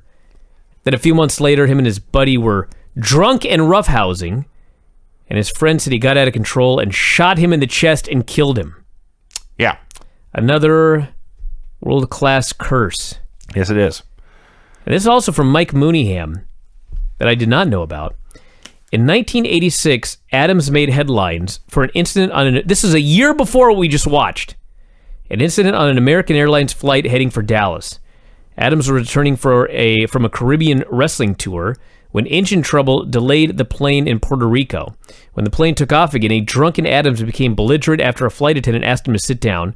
Quote, "I make 25 times the money you do, and no one like you is going to tell me what to do." And then he head-butted the co-pilot. Oops. Can you imagine if he would have done that in 2017? He got off with misdemeanor assault. He would never be on a plane again. Dude. So they had a long time to kill, and Adams is out there hitting random moves. What have I not done yet? I'll do a pile driver here in the middle of this match for no reason. Then a small package. It goes on and on for a while, and finally, Colt hits a suplex. He misses a top rope elbow. Adams hits a super kick, and he wins. As soon as the bell counts 3, Terry Taylor attacks him from behind, goes for a backdrop, but Adams lands on his feet, fires back, and sends him packing. And Adams gets a promo saying Terry Taylor is a low-down, low-life, slithering snake. Man, that's some fighting words. Said Taylor was once a decent guy, then he disappeared, came back, set up his own press conference as a ruse to attack Adams from behind. And now it's war. And I don't like that, but the English have been at war for 2,000 years. He listed 1,000 cities where they could fight, and he vowed to take Taylor out. That was a good promo. Ronnie Garvin versus Keith Steinborn. David Crockett begins, and I quote, "Oh dear. Ladies and gentlemen, you're going to see a guy get beat up." That's what happened. Somewhere in there, he clarified. I don't know if he was going through his notes or if he was just confused, but he just says, "This is Keith Steinborn?" Like he was expecting more. Ronnie did in fact beat him up, but it was not the worst beating Ronnie Garvin's ever given somebody. It wasn't even the worst beating on the show. Slapped him a lot, spanked him some, won with a knockout punch. He joins Tony for a promo. Thanks all the fans for cheering for him. It's actually another good promo. Vowed to win the title. Mm-hmm. Talked about his believers. He said, "I want all the people who believe I can beat Flair at all of these different buildings to stand up when I come down to the ring. And if you don't believe, you can stay seated." That's right. But I believe 99% will be standing. And he made a very interesting point. He says, Flair's going to sink. He's going to lose it all. I am not going to come out here and make a fool of myself by saying that I'm going to beat Ric Flair. I'm going to actually do it. Because in the old days, if you vowed to beat the champion, you did. Otherwise, you're a geek. Otherwise, you were a shitty babyface. I will not make a fool of myself by losing to Ric Flair. It was a good promo. Kevin Sullivan versus Larry Stevens. Kevin beat the uckfay out of this guy. Man, Kevin Sullivan versus Garvin. What a battle that would be. It would be stiff. Kevin beat him and beat him and beat him. And did my new favorite finish of all time. He's given him a solid beating already. Gives him a gut-wrench suplex, which may have been a shoot. He grabbed this man around the waist, lifted him high in the air, turned him over, and threw him down as hard as he could. Then he got the mount, just like in UFC. Then he threw in mounted punches, just like in UFC, lefts and rights. And then he transitioned to a lateral press and got the pin. He pinned him. I don't even think he left the mount. I think he just punched him and then laid on him and pinned Maybe him. just leaned over. Yeah. The point is, he got the pinfall via mounted punches. Yeah. That's awesome. He hit a move, the guy kicked out, so he sat on him and punched him and then pinned him. Yeah. It was quite great, It was amazing. Bugsy McGraw versus Terry Jones. Listen, I know that Bugsy, I'm sure he's a nice guy. I cannot handle 1987 babyface, clowny Bugsy McGraw. It's just the worst. It's not funny. It's not, I don't know. It's not impressive. He won with a big splash. Here's the key to all of this. Yeah. He wins, and they go to do a promo with him, and I'm like, oh, God. But then the music hits, and out comes Jimmy Valiant with flowers. Flowers! Him and Bugsy McGraw, they hug, and they begin to dance together. And then Jimmy goes to cut a promo, and it suddenly struck me, when these two guys are on screen together, Bugsy McGraw is a guy, he's a fella pretending to be crazy, whereas Jimmy Valiant is legitimately out of his mind. Like when you watch him on screen, one guy's acting, one guy's not. Now, granted, it probably helps that I once had Jimmy Valiant on Observer Live, or one of my shows, and he was in character the entire time. Probably helps with my belief that he's legitimately insane. But yeah, it's just, I don't buy this Bugsy McGraw gimmick for a second. It's a guy pretending to be a crazy guy, and it sucks. They did promise, first Jimmy Valiant made a bunch of jokes about how crazy Bugsy was. Then he promised, we will be in every town together. Well, that's terrifying. That's a lot of towns. Freebirds versus Thunderfoots 1 and 2. Thunderfoots are actually teaming together this week, which is shocking. Terry Gordy was awesome in this match. It was short. Freebirds tried the backdrop powerbomb combo and totally fucked it up and may have killed this Thunderfoot, but thankfully Terry Gordy was a mighty beast. And through sheer muscle alone with no leverage was able to hold him and control him and drop him on his back and on his head. You know, this Terry Gordy, first off, Thunderbird number 1, or no, Thunderfoot, not Thunderbird. Yeah. It doesn't matter. But whatever they were. Thunderfoot 1 and Thunderfoot 2. Again, they weren't the Thunder Feet or the Thunderfoots. Each man, they're a team, but when they team together, they're two guys. Right. Even though they're essentially twins. Sure. Just blows my mind. Terry Gordy, I know that after the Big Show Braun Strowman cage match, there were all these people coming out of the woodwork talking about how Big Show was by far the greatest big man of all time. And this is no disrespect to the Big Show, but Terry Gordy was awesome. Yeah. Terry Gordy was so awesome. Not to mention, what even counts as a big man? Like, is the Big Show really a better all-around big man in the history of wrestling than The Undertaker? Nothing? No. The answer is no. I thought it was a rhetorical question. No, Undertaker is a better wrestler, or at least at his peak, was a better wrestler than the Big Show. Anyway, they won this match, and then Hayes got about 20 seconds to cut a promo. Dude, if that. They went to him, and he opened his mouth, and then they said, see you next week! He made fun of Jim Cornette, and that was that. I will never forget Dale LaPerouse as long as I live. Dale LaPerouse was the highlight of the 2 hours that we watched. And apparently I think he's going to be back, because a lot of these jobbers, if you try and Google their name, there's nothing that comes up. But boy, does Dale LaPerouse come up. I honestly seem to think we've seen him before, and he wasn't quite this bad. It's possible it came up because I've Googled him before. Mm-hmm. But yeah, if you type in Dale LaPerouse, it comes right up. Dale LaPerouse, wrestler. LaPerouse. Lappy. WrestlingData.com, JCP TV taping in Atlanta. All sorts of stuff here. So but yes, he was the worst wrestler of all time of the week of all time. Yeah. Oh man, Road Warriors versus Dale LaPerouse and Curtis Thompson. That's coming up November 21, 87. So he does come back. He's alive. He'll be back. and apparently even worked WWF. Look at that. There's a match where Garvin beats up Lapérouse. That sounds awesome. Yes, it does. Man, oh man. All right, everybody. And there will be gorilla shit all over the army. Did you say 87 or am I losing my mind? August 29th, 1987. All right. Not a very exciting show here, not going to lie. It was a very up and down show. Sure. There was some good stuff. There was a lot of bad stuff. Well, here we go. Okay. Open with clips of Tully Blanchard wrestling Nikita Koloff. And Tony promised we would see the whole match later. He wasn't lying. Sometimes we just see clips, we saw the whole match. Almost all of it. Yeah, we didn't see the very beginning. Missed the very beginning and a couple of commercial breaks, but I'm sure we saw at least 90% of the match. Yeah, well, the commercial breaks, it was a tape. I suppose that's true. So yeah, they just stopped it and came back. We had Lex Luger versus Cougar J in the opener. Should have been a tag team called Luger and the Cougar. Instead, what we got was Lex flexing, doing some hammer locks, some arm bars. Hold after hold after hold after hold.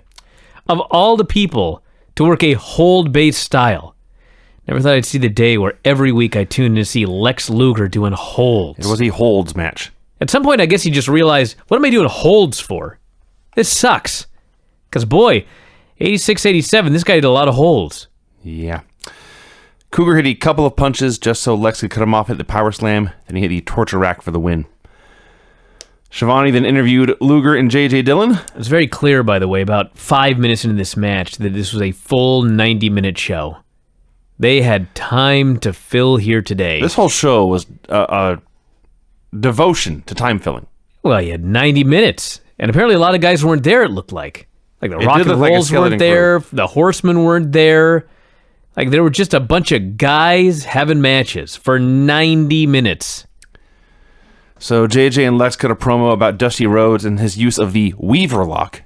Yeah, the illegal chokehold. Illegal chokehold, they claimed. A blatant chokehold. Lex had a great line where he says, Dusty Rhodes, I don't care for you personally, and I detest you professionally.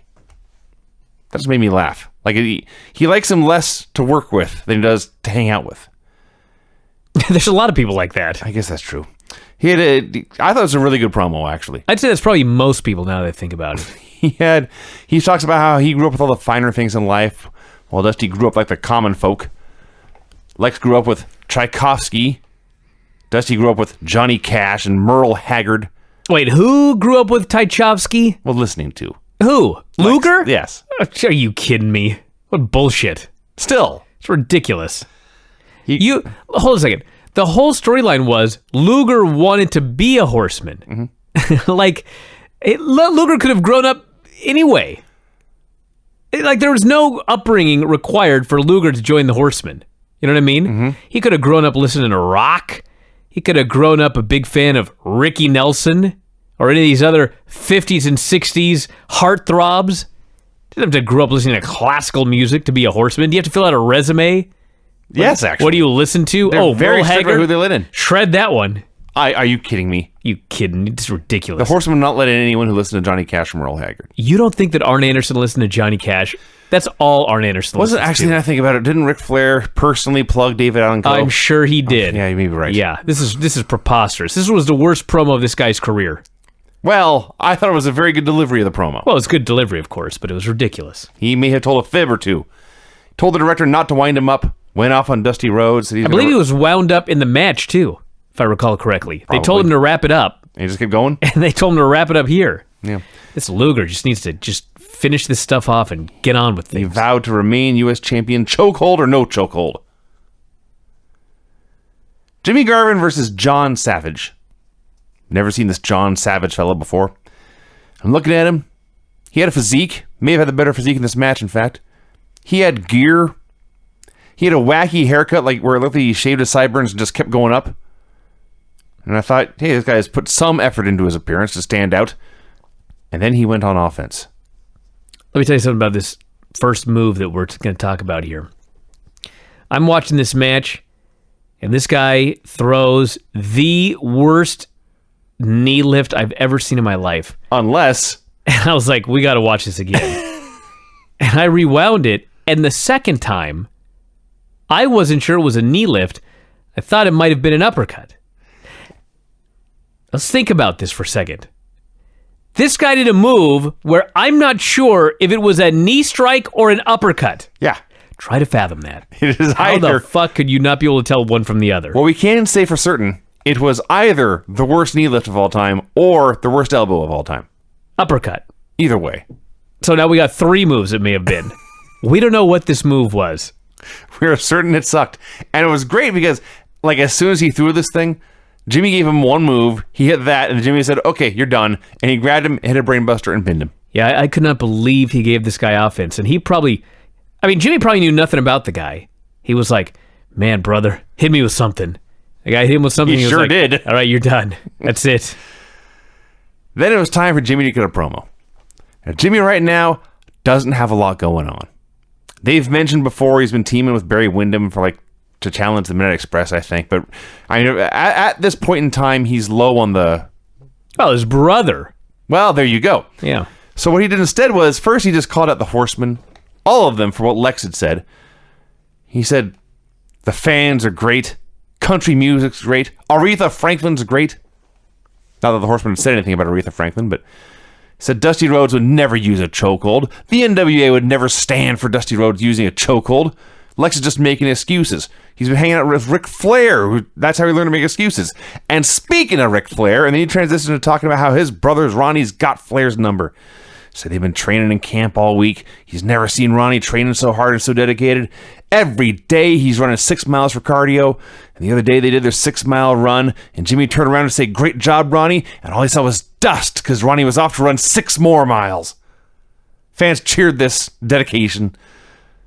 And Jimmy promised Ronnie would soon be world champion. Can he just be the universal babyface manager and cut promos for everyone on the roster? What's amazing about it was he cut the most babyface promo you've ever seen. How in the world was this guy ever a heel? Now, granted, we have not been watching a lot of World Class, but even when he debuted in this territory as a heel, he was a babyface. Basically. He was the most likable heel on the entire roster. He was so entertaining as a heel, you wanted to cheer him. Yeah, what was there to boo? That he was cocky? He's proud of having a beautiful wife? Yeah, like, well, that's Dusty Rhodes, right?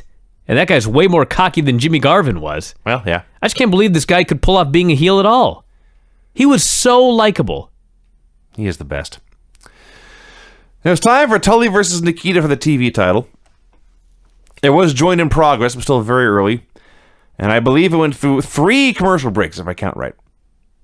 So Nikita was in control the whole time until he went for the sickle, and Tully dodged, and Nikita went flying over the top ropes to the floor for the heat. I think it was the middle ropes. Maybe in the middle ropes. Top rope would have been that disqualification. Well, not if he threw himself over. That's true. But regardless, he ended up outside the ring. That's a judgment call by the ref, though. Yeah. Who was a Hebner, by the way. He sure was a Hebner. Yeah. So, for the next several minutes, they did about nothing, but boy, howdy were these fans into it. It was so awesome. Nikita hit the sickle out of nowhere, but JJ was distracting the ref. And by the time the ref turned around, it had been a good 5 or 7 seconds, and he finally counts 1 and 2, but then Tully kicks out. Nikita was trying to fight out of a chin lock, but he hits the ropes, and when he comes off, Tully pushes him by, and Nikita goes flying out of the ring again. They get back in there. They begin to do headlocks and head scissor counters like the match had just started. And then Nikita hit the most dramatic backslide of all of 1987. And then Tully starts chopping Nikita. There's clouds of sweat flying into the air, but Nikita's no-selling everything. He's just a monster now. They actually went to a break during this no-selling comeback. And Nikita hooking a figure 4, but JJ reaching in to rake Nikita's eyes to break up the hold. Here is where the announcers said they were nearing the end of the 25-minute time limit. Kind of random. So Tully keeps trying to crawl away. Nikita's pulling him back in. Finally, JJ grabs Tully's hands. Nikita drags them both into the ring, rams their heads together. The ref gets bumped, and out comes Arn Anderson, who passes a gimmick to Tully. And Tully clonks Nikita with a gimmick. He makes a cover. And Earl counts 1, Earl counts 2, and there's Barry Windham to stop the count. He will not allow this travesty to occur. Tully is outraged. He starts punching Barry. Barry starts punching back right in front of the ref, who does not disqualify anyone. In the melee, Nikita hits JJ with a sickle. He picks up the weapon. He clunks Tully with it. He makes the cover. The ref counts 3. There's a new TV champion, and this crowd is so ridiculously loud, I can only assume that the Earth's orbit was permanently affected. You know, this was like a great reaction for the finish and that sort of thing, but my God, what bullshit. This finish was such out-and-out bullshit. First, you have a guy hitting the ring to stop the referee's count. That should be an immediate disqualification. Then he starts fighting with the guy. Yeah. They're exchanging punches in the middle of the ring. The ref does nothing about this. No. Nikita gives JJ the sickle. He kills the referee. That should be a DQ. He puts the gimmick on. He punches Tully. He gets the pin. How many bullshit finishes have we seen from this company that get reversed the next day? And this one is allowed to stand? I guess so. This was too much overthinking. Like, it wasn't like the heel was winning. The babyface was winning. Number one, can't you just put the babyface over? Can't Nikita Koloff just beat Tully Blanchard? And if you want to do something where, like, the heels try something diabolical and they get theirs in the end, that's fine. But not like this. This was, as a fan, Tully Blanchard, the heel, got fucked 6 ways from Sunday to lose the television title. That's not fair. A title he had held for 260 plus days. Wow. Very long title reign, which is part of the reason the pop was so huge.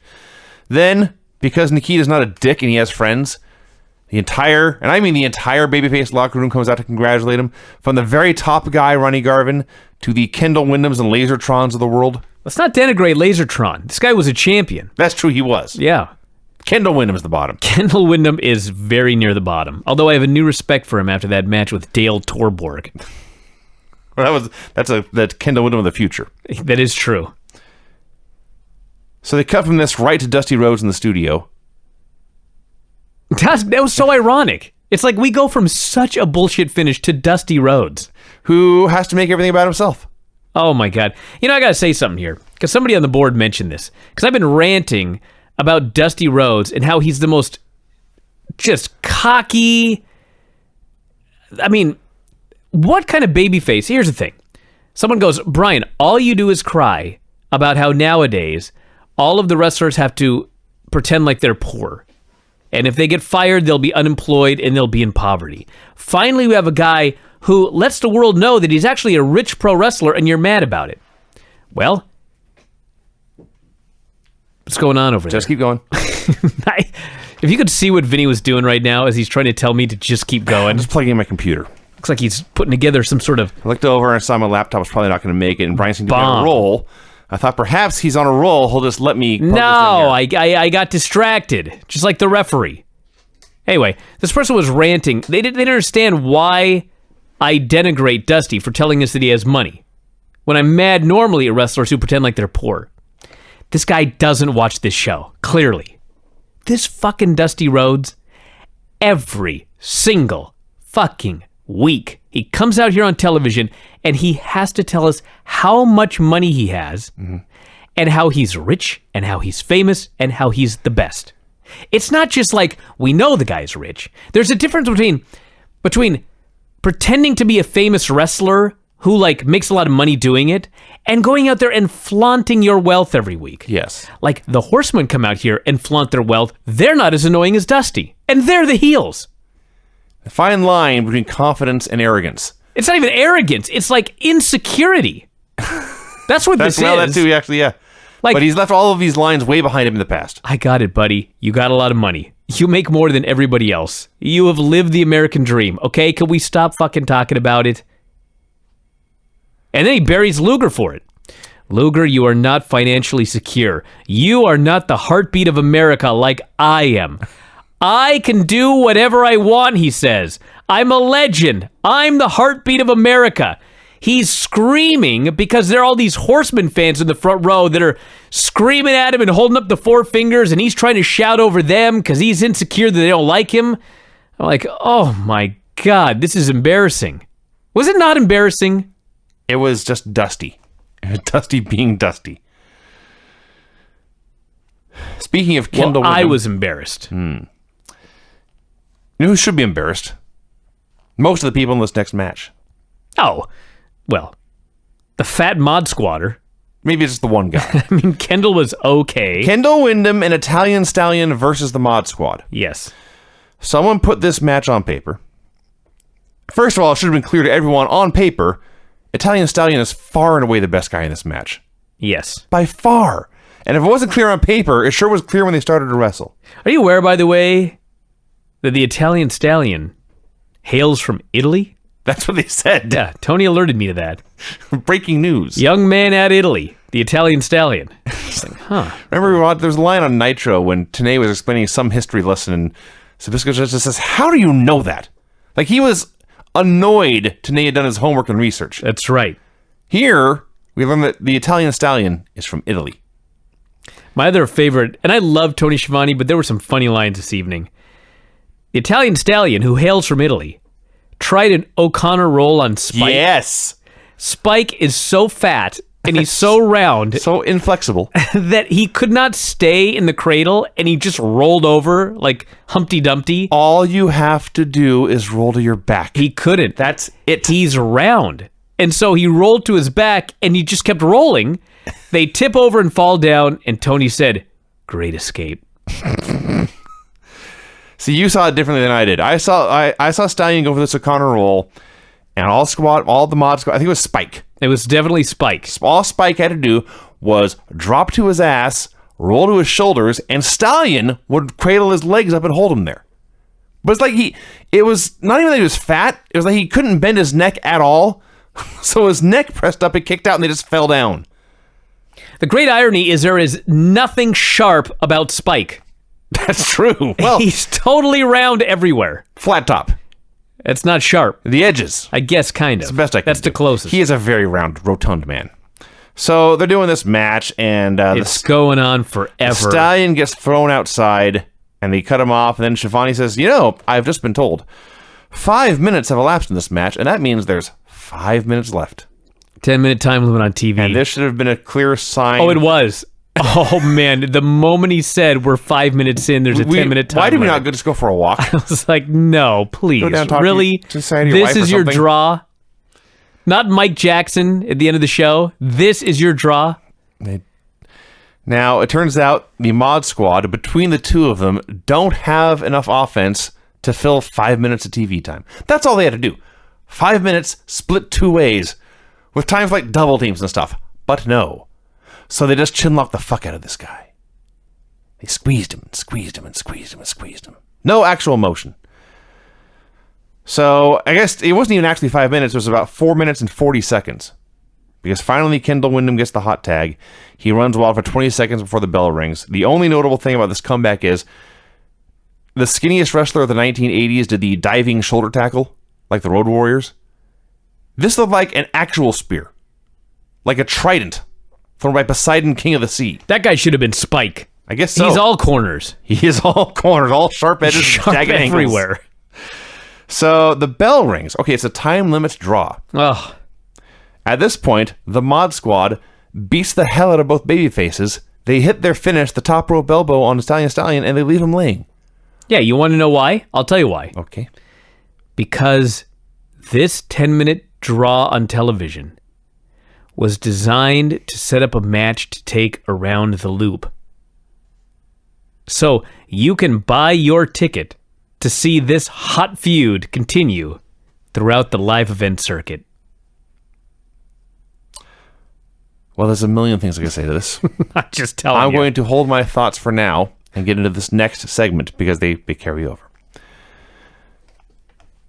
Tony Schiavone plugged the Bash 87 War Games VHS tape and that glamorous, oversized Yes. VHS clamshell box. A lot of you Yes. youngsters have no idea what we're talking about here. No. A VHS video cassette was a pretty big thing in and of itself. It was like 8 inches by 4 inches. It was a sizable object. The box your iPhone comes in. It was like 4 times that size. Yes. For a video cassette. Yes, these boxes were massive.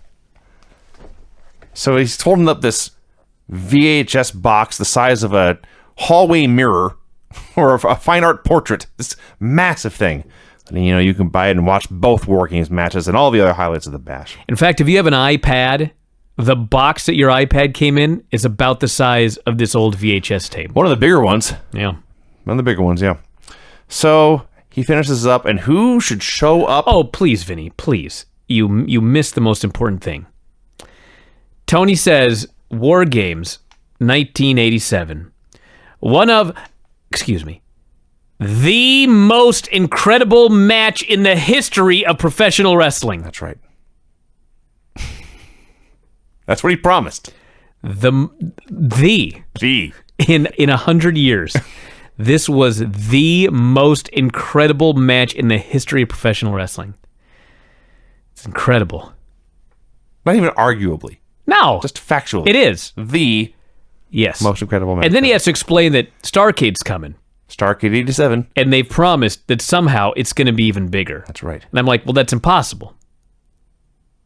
I guess they could exceed the most incredible match. But man, Stacked War Games. that's Stacked cages. 4 cages. Yeah. 4 rings, yes. 4 rings, 2 cages.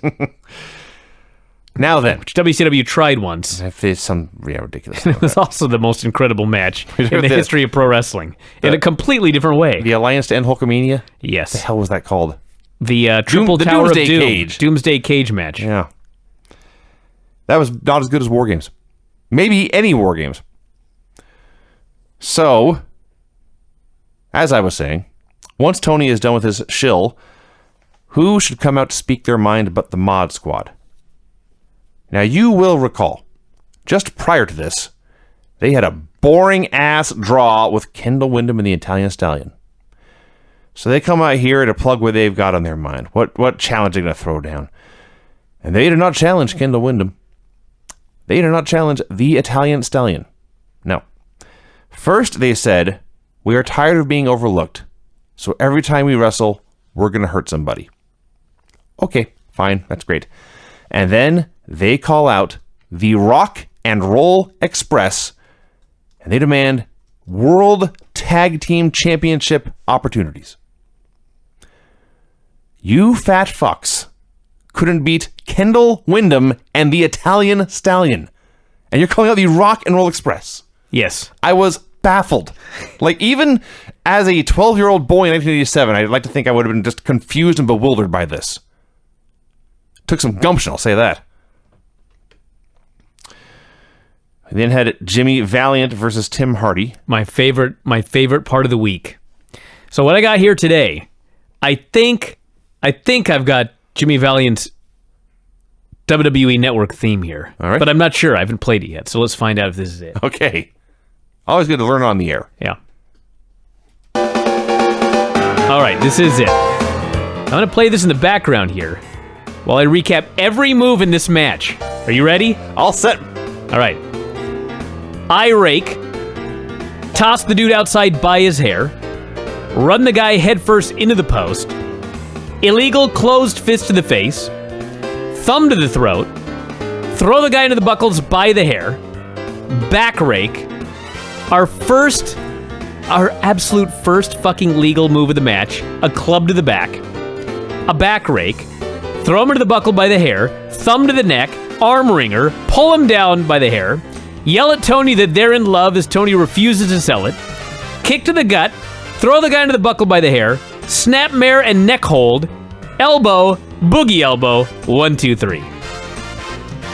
Well, that is in fact every move Jimmy Valiant did in this match. I was filled with fury when he finally hit the guy with a forearm. Because I thought, you know what? I always recap the moves of Jimmy Valiant. And always, without fail, always, there's like one non-heel tactic. Sure. One legal maneuver. Yes, he had gone 1, 2, 3, 4, 5, 6, 7 moves. And granted, this was a long Jimmy Valiant match. I thought, is this fucking guy gonna do the entire match with only illegal holds? I was so excited. But then he brought in the legal clubbering forearm to the back, and I was very disappointed. That is his legal move. A snapmare would be a legal wrestling move. You know, the irony is, his finish is a legal move. Yes. Well, that's why it works so well. It catches them off guard. Well, it caught me off guard. He gets them to look for all that cheating, And then when the guard's up for that, he hits him with a damn elbow. This woke me up, I'll tell you that much. After that last match. We needed waking up, too. All right, you covered Boogie Woogie himself here, so I'm going to talk about two other people. The first is the little old lady in the front row. Oh, my God. Now, little old ladies are usually the best wrestling fans in the world. That's why we have one on our show. This little old lady was so unimpressed with Boogie Woogie Man. Dude, this had to be Granny. This had to be Granny. May have been. This was a look on Granny's face every time Tim Flowers walked by at the Temple Theater. True. Am I wrong? No, it's a fact. She just wouldn't even make eye contact with the guy, and she just looked away in complete disgust. The other person I want to talk about is Tim Hardy. Tim was not the worst wrestler I've ever seen. He was not even the worst wrestler on the show. You know what's funny about this? I could not tell you one thing about Tim Hardy. Like, all I could do was watch Jimmy. Well, that's fair. I don't know what he looked like. I don't know what color his hair was. I don't know if he was fat. I don't know if he was skinny. I don't even know if he was a man or woman. He was a man. What can you tell me about Tim Hardy? He was, like I said, not the worst wrestler I ever saw. There was a point, in fact, it may have been at the very end, when he gets whipped into the ropes, and he hit the ropes with his chest, and like spun in place and bounced off him. Other than that, he was totally fine. He was out there, and he's your standard skinny fat jobber. And he's got no knee pads, which is always creepy. No knee pads always makes your trunks look like underwear regardless. And then the trunks. That's right. The trunks. Now I remember. Were vivid purple with a thick white waistband. Yeah, it was underwear. This could not possibly have looked any more like underwear. I remember this now. I remember you saying he's in his underwear. And I was like, Jesus Christ, he is. Now he's getting thrown headfirst in the post. He's in his underwear with no knee pads and boots getting thrown into the post. And eventually he was pinned with a boogie woogie elbow. Oh, there was a third person. I must correct. Jimmy's finish is he does the back elbow to set up the big boogie woogie elbow where he runs basically in place and jumps high and elbows the guy. So he hits the back elbow to set up the boogie woogie elbow, and they cut to the front row, and there's a section of fans going crazy, one of whom was 1980s preppy guy with the perfectly gelled hair and the sunglasses indoors. He's one of the Horseman fans. He may have been. I'm sure he was. He may have been. This reminds me, by the way. What's happening? Bryan has left his seat. He's digging through a box. Pulls out some fabric. So we have a sponsor on Observer Live. ProWrestlingLoot.com. ProWrestlingLoot.com. Yeah, you pay $19.95 a month. They send you a mystery box. They send you random wrestling stuff. Yes.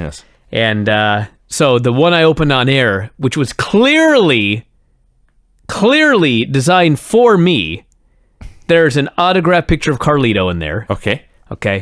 Now, the two big ones, they sent me Ric Flair trunks. In what appear to be your size. Clearly begging me to get back in the ring with Filthy. Yes. Which is not going to happen because I've retired. But but I've got him anyway. Powder blue with the stylized RF. Now, they also sent this. It's a shirt that says, greatest of all time, just ask me. This is a 2XL. Uh-oh. It's not for you. So either they don't know how big I am, or this was sent to you. So I'm giving it to you. Okay. You now have a free greatest of all time, just ask me t-shirt. Look at that. Oh, do you see the initials in the center? What's it say? That's a BH. BH? Bobby Heenan. I see. Yes. Wow. So thank you. Wow, I hadn't noticed that. I just saw the greatest of all time. I will take that. All right, you got a free shirt there, buddy. Oh, there that you go. reminded me by thinking about Tim Hardy's trunks. The trunks that I got for less than $19.95 in that Pro Wrestling loot box were way better than those trunks that Tim Hardy was They wearing. were. Those look like professional trunks. Not Tim Hardy's underwear. Whitney came in here and she sat in this chair and she saw it and she pulled the trunks out. She said, "What are these?" I said, "Well, got a sponsor and they sent a box and those are wrestling trunks." And she goes, "You're supposed to wrestle in these?" And I was like, "I used to wrestle in Broken Heart. You've seen my old trunks." Yeah. She goes, "These are so thin." Well, maybe you're supposed to wear something underneath them. I don't know. I would, yes. We had Ric Flair and the Horsemen cutting a promo from an arena somewhere. Not much to it. Flair did say at one point that if you took all the money they had, put it in any bank account, they could live off the interest alone until 2030. Apparently interest rates were higher back then. Or he was spending less, because it turns out this was a lie. Let me tell you something. He was not spending less. That's true. Yeah. He said they could live until 2030. Which, by the way, when he said it then, it seemed like the far future. They're goddamn near there. Well, way more than halfway there. 12 years. 75% His of the way interest, there. his money's going to run out in 12 years. Oh, no. Yeah. I wonder how he'll adjust. Barbarian versus Rocky King. Tony is reading fan mail, sending out birthday wishes and happy anniversaries. And I missed where they were from, but he said hi to some fans who worked at a gas station. He wanted everyone to know that when wrestling was on, no one at the station was going to pump any gas. And I thought about it. Well, clearly they'd have to be from Oregon then. Possible. Yeah. I don't know where in Alabama in the 80s you may have had to had the gas station pump the gas for you. But all I could think was, imagine you're just in the sticks in the deep south. Just the banjo pickinest country you can imagine. And you pull up to one gas station in the middle of nowhere, and they got one pump. And you just got to get your gas and get the hell out of there. And you go in to buy some gas, and they've got wrestling on. And they say, sorry, bud, you got to wait a couple hours. And I thought about this, and I said, no, not even that. They're not even at the gas station. They're not going to work until wrestling's over. well, maybe they're at work, had a TV there. Regardless, the more I thought about this, the more I believed it. I can easily imagine this happening. So, this is all more entertaining than what happened in this match. God bless the Barbarian. He beat this guy up for about 6 hours. Occasionally, Rocky would get some offense. Barbarian would not sell it. It went on and on and on. And Barbarian finally won with the power slam and the diving headbutt. I have nothing to add. Rocky had a lot of bad ideas here. I'll top wrist lock the Barbarian. I'll slam the Barbarian. I'll headbutt the Barbarian. Yeah. Hurt his own head. Worked. That one Ric Flair video aired. Yeah. He had Bob Caudle interviewing Ronnie Garvin. Do you remember, Bryan, earlier in this show when I said Jimmy Garvin should just cut promos for everybody? I do. Exhibit A. This wasn't that bad. Wasn't that good? It was all right. Ronnie was trying to be ultra serious. I'm not out here laughing, he says. I know Ric Flair's in trouble.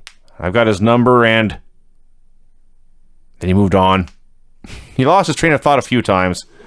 He warned the girls who wanted to ride Space Mountain they better ride it soon because he was going to close it down.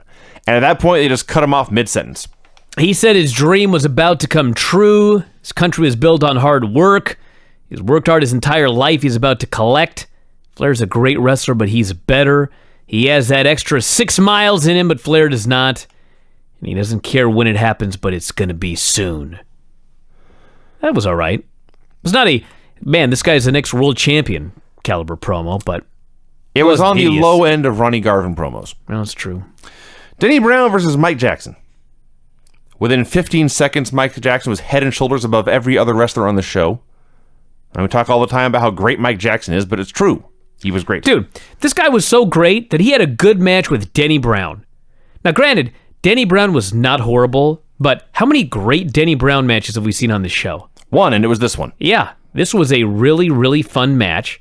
They went at a rapid pace. Yes. I mean, this was not, let's slow, I mean, they had a couple of holds, but they were just moving. Somebody needs to make me a comp of Mike Jackson and Ric Flair matches, because I'll bet those matches were unbelievable. We saw one, and it was. And it was great. It was awesome. Now, the funny thing about this way the way this match was put together, Denny had the heat on him for most of it. And it was one of those matches where the guy is beating him, but he just can't quite finish him off. So Jackson kicks out of a bunch of big moves, kicks out of like a top rope knee drop. Denny just can't beat this fucker. And you're just waiting for Mike to hook a sleeper or a cradle or something and get the flash win and get in and escape. And then Mike Jackson hits a back suplex. Both their shoulders are down. Denny gets his shoulder up and Mike doesn't. So after all this action, where Mike Jackson can't be beat and can't be beat and can't be beat, he effectively pins himself. We just saw something similar on Nitro with British Bulldog and Davey Boy Smith. Or no, Alex Wright and Davey Boy Smith. Yes. It sucked there too. I think it sucked more there, but this did suck. It sucked more on Nitro, that's true. Yeah. But this did suck because, like, Denny Brown forgot he was supposed to get his shoulder up and the ref had to help him. Oh, that's... Yeah. Sean Royal versus Larry Stevens. Sean Royal had such a weird, lanky body. He's got a big frame, but not big muscles. Yeah, he's got really skinny lats. His shoulders are broad, but he's got no back muscles, and his arms are long and skinny, his legs are long and skinny. He's a weird-looking dude. He's got Stevens down in a half Nelson, and the way this was done and shot, we all had no option but to... The camera had no option but to zoom in on Stevens' pale, hairy fat rolls. That was unfortunate. So they did some stuff, and Royal hit a snap suplex and a top rope knee drop for the win. Tony in this match said we're going to talk to Sean Royal next, and I thought, how disrespectful to Larry Stevens. This man has no chance of winning. No. I mean, he didn't. Royal should have gone out there and just invented all sorts of weird, wacky moves. From the future. And yeah, just explain one of these days, you'll understand this move. You should have done Ginger's hold. Yeah, just all sorts of weird shit. So they go to break, and they come back. And I mean, you could never prove him wrong. No. Because the future could be 100 years from now. Sure. Who knows where the grappling arts will be by then. So Royal's out there to cut a promo after the break.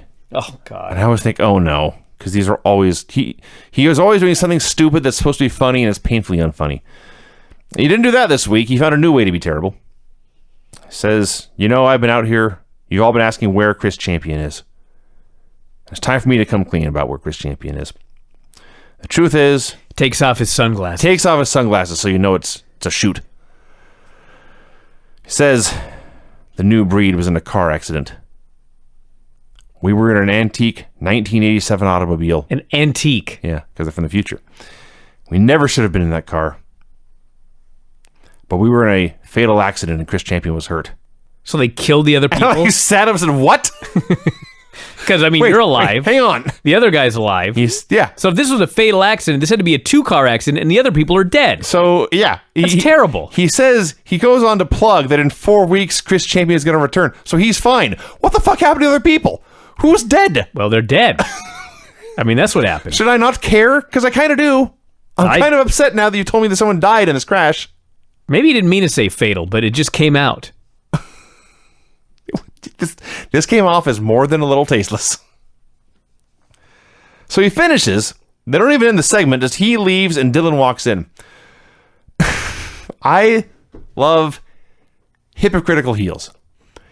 JJ is outraged of the finish to the Tully Blanchard Nikita Koloff match, as you were. He's right. But in his mind, how dare you, Nikita Koloff? How dare you steal a weapon from the longest reigning TV champion of all time? Because if you're a long reigning champion, the longer your reign is, the more you are allowed to cheat to retain your title, apparently. Sure. That's how it works with the Horseman. Yeah, don't steal that guy's gimmick. He had earned the right to break the rules. Now he promises, says he admits this is an adverse situation. There's 2 things you can do when you're under adversity. You can fold or you can come back stronger than ever. And with that, he introduced a video. It was the Rock and Roll Express winning a squash match with a double dropkick. And as soon as the ref counted at 3, there's Tully and Arn to beat their ass. They laid Ricky out with an assisted gourd buster. Robert chases them away with a chair. They go back to the studio where Dylan says the Rock and Rolls have been put on notice, and soon the Horsemen are going to have all the belts. He had Raging Bull versus Ricky Nelson, who was not the 1950s teen idol. No. But actually, he may have been. He was a tiny, tiny little man. I was looking at it. He was lean, so he had like muscles, but he was skinny. And small. He was way shorter than the Raging Bull. Bull had, who's not super tall. Bull had complete disdain for this fella. No interest in selling for him or putting him over in any way, and so he didn't. He no-sold some offense, beat him up for a while, and won with a flying burrito. It's always a bad idea to look at Wikipedia. They claim he's 6'1", so that's bullshit. So he's probably 5'10". So this poor little fool, as Vinny said. That's right.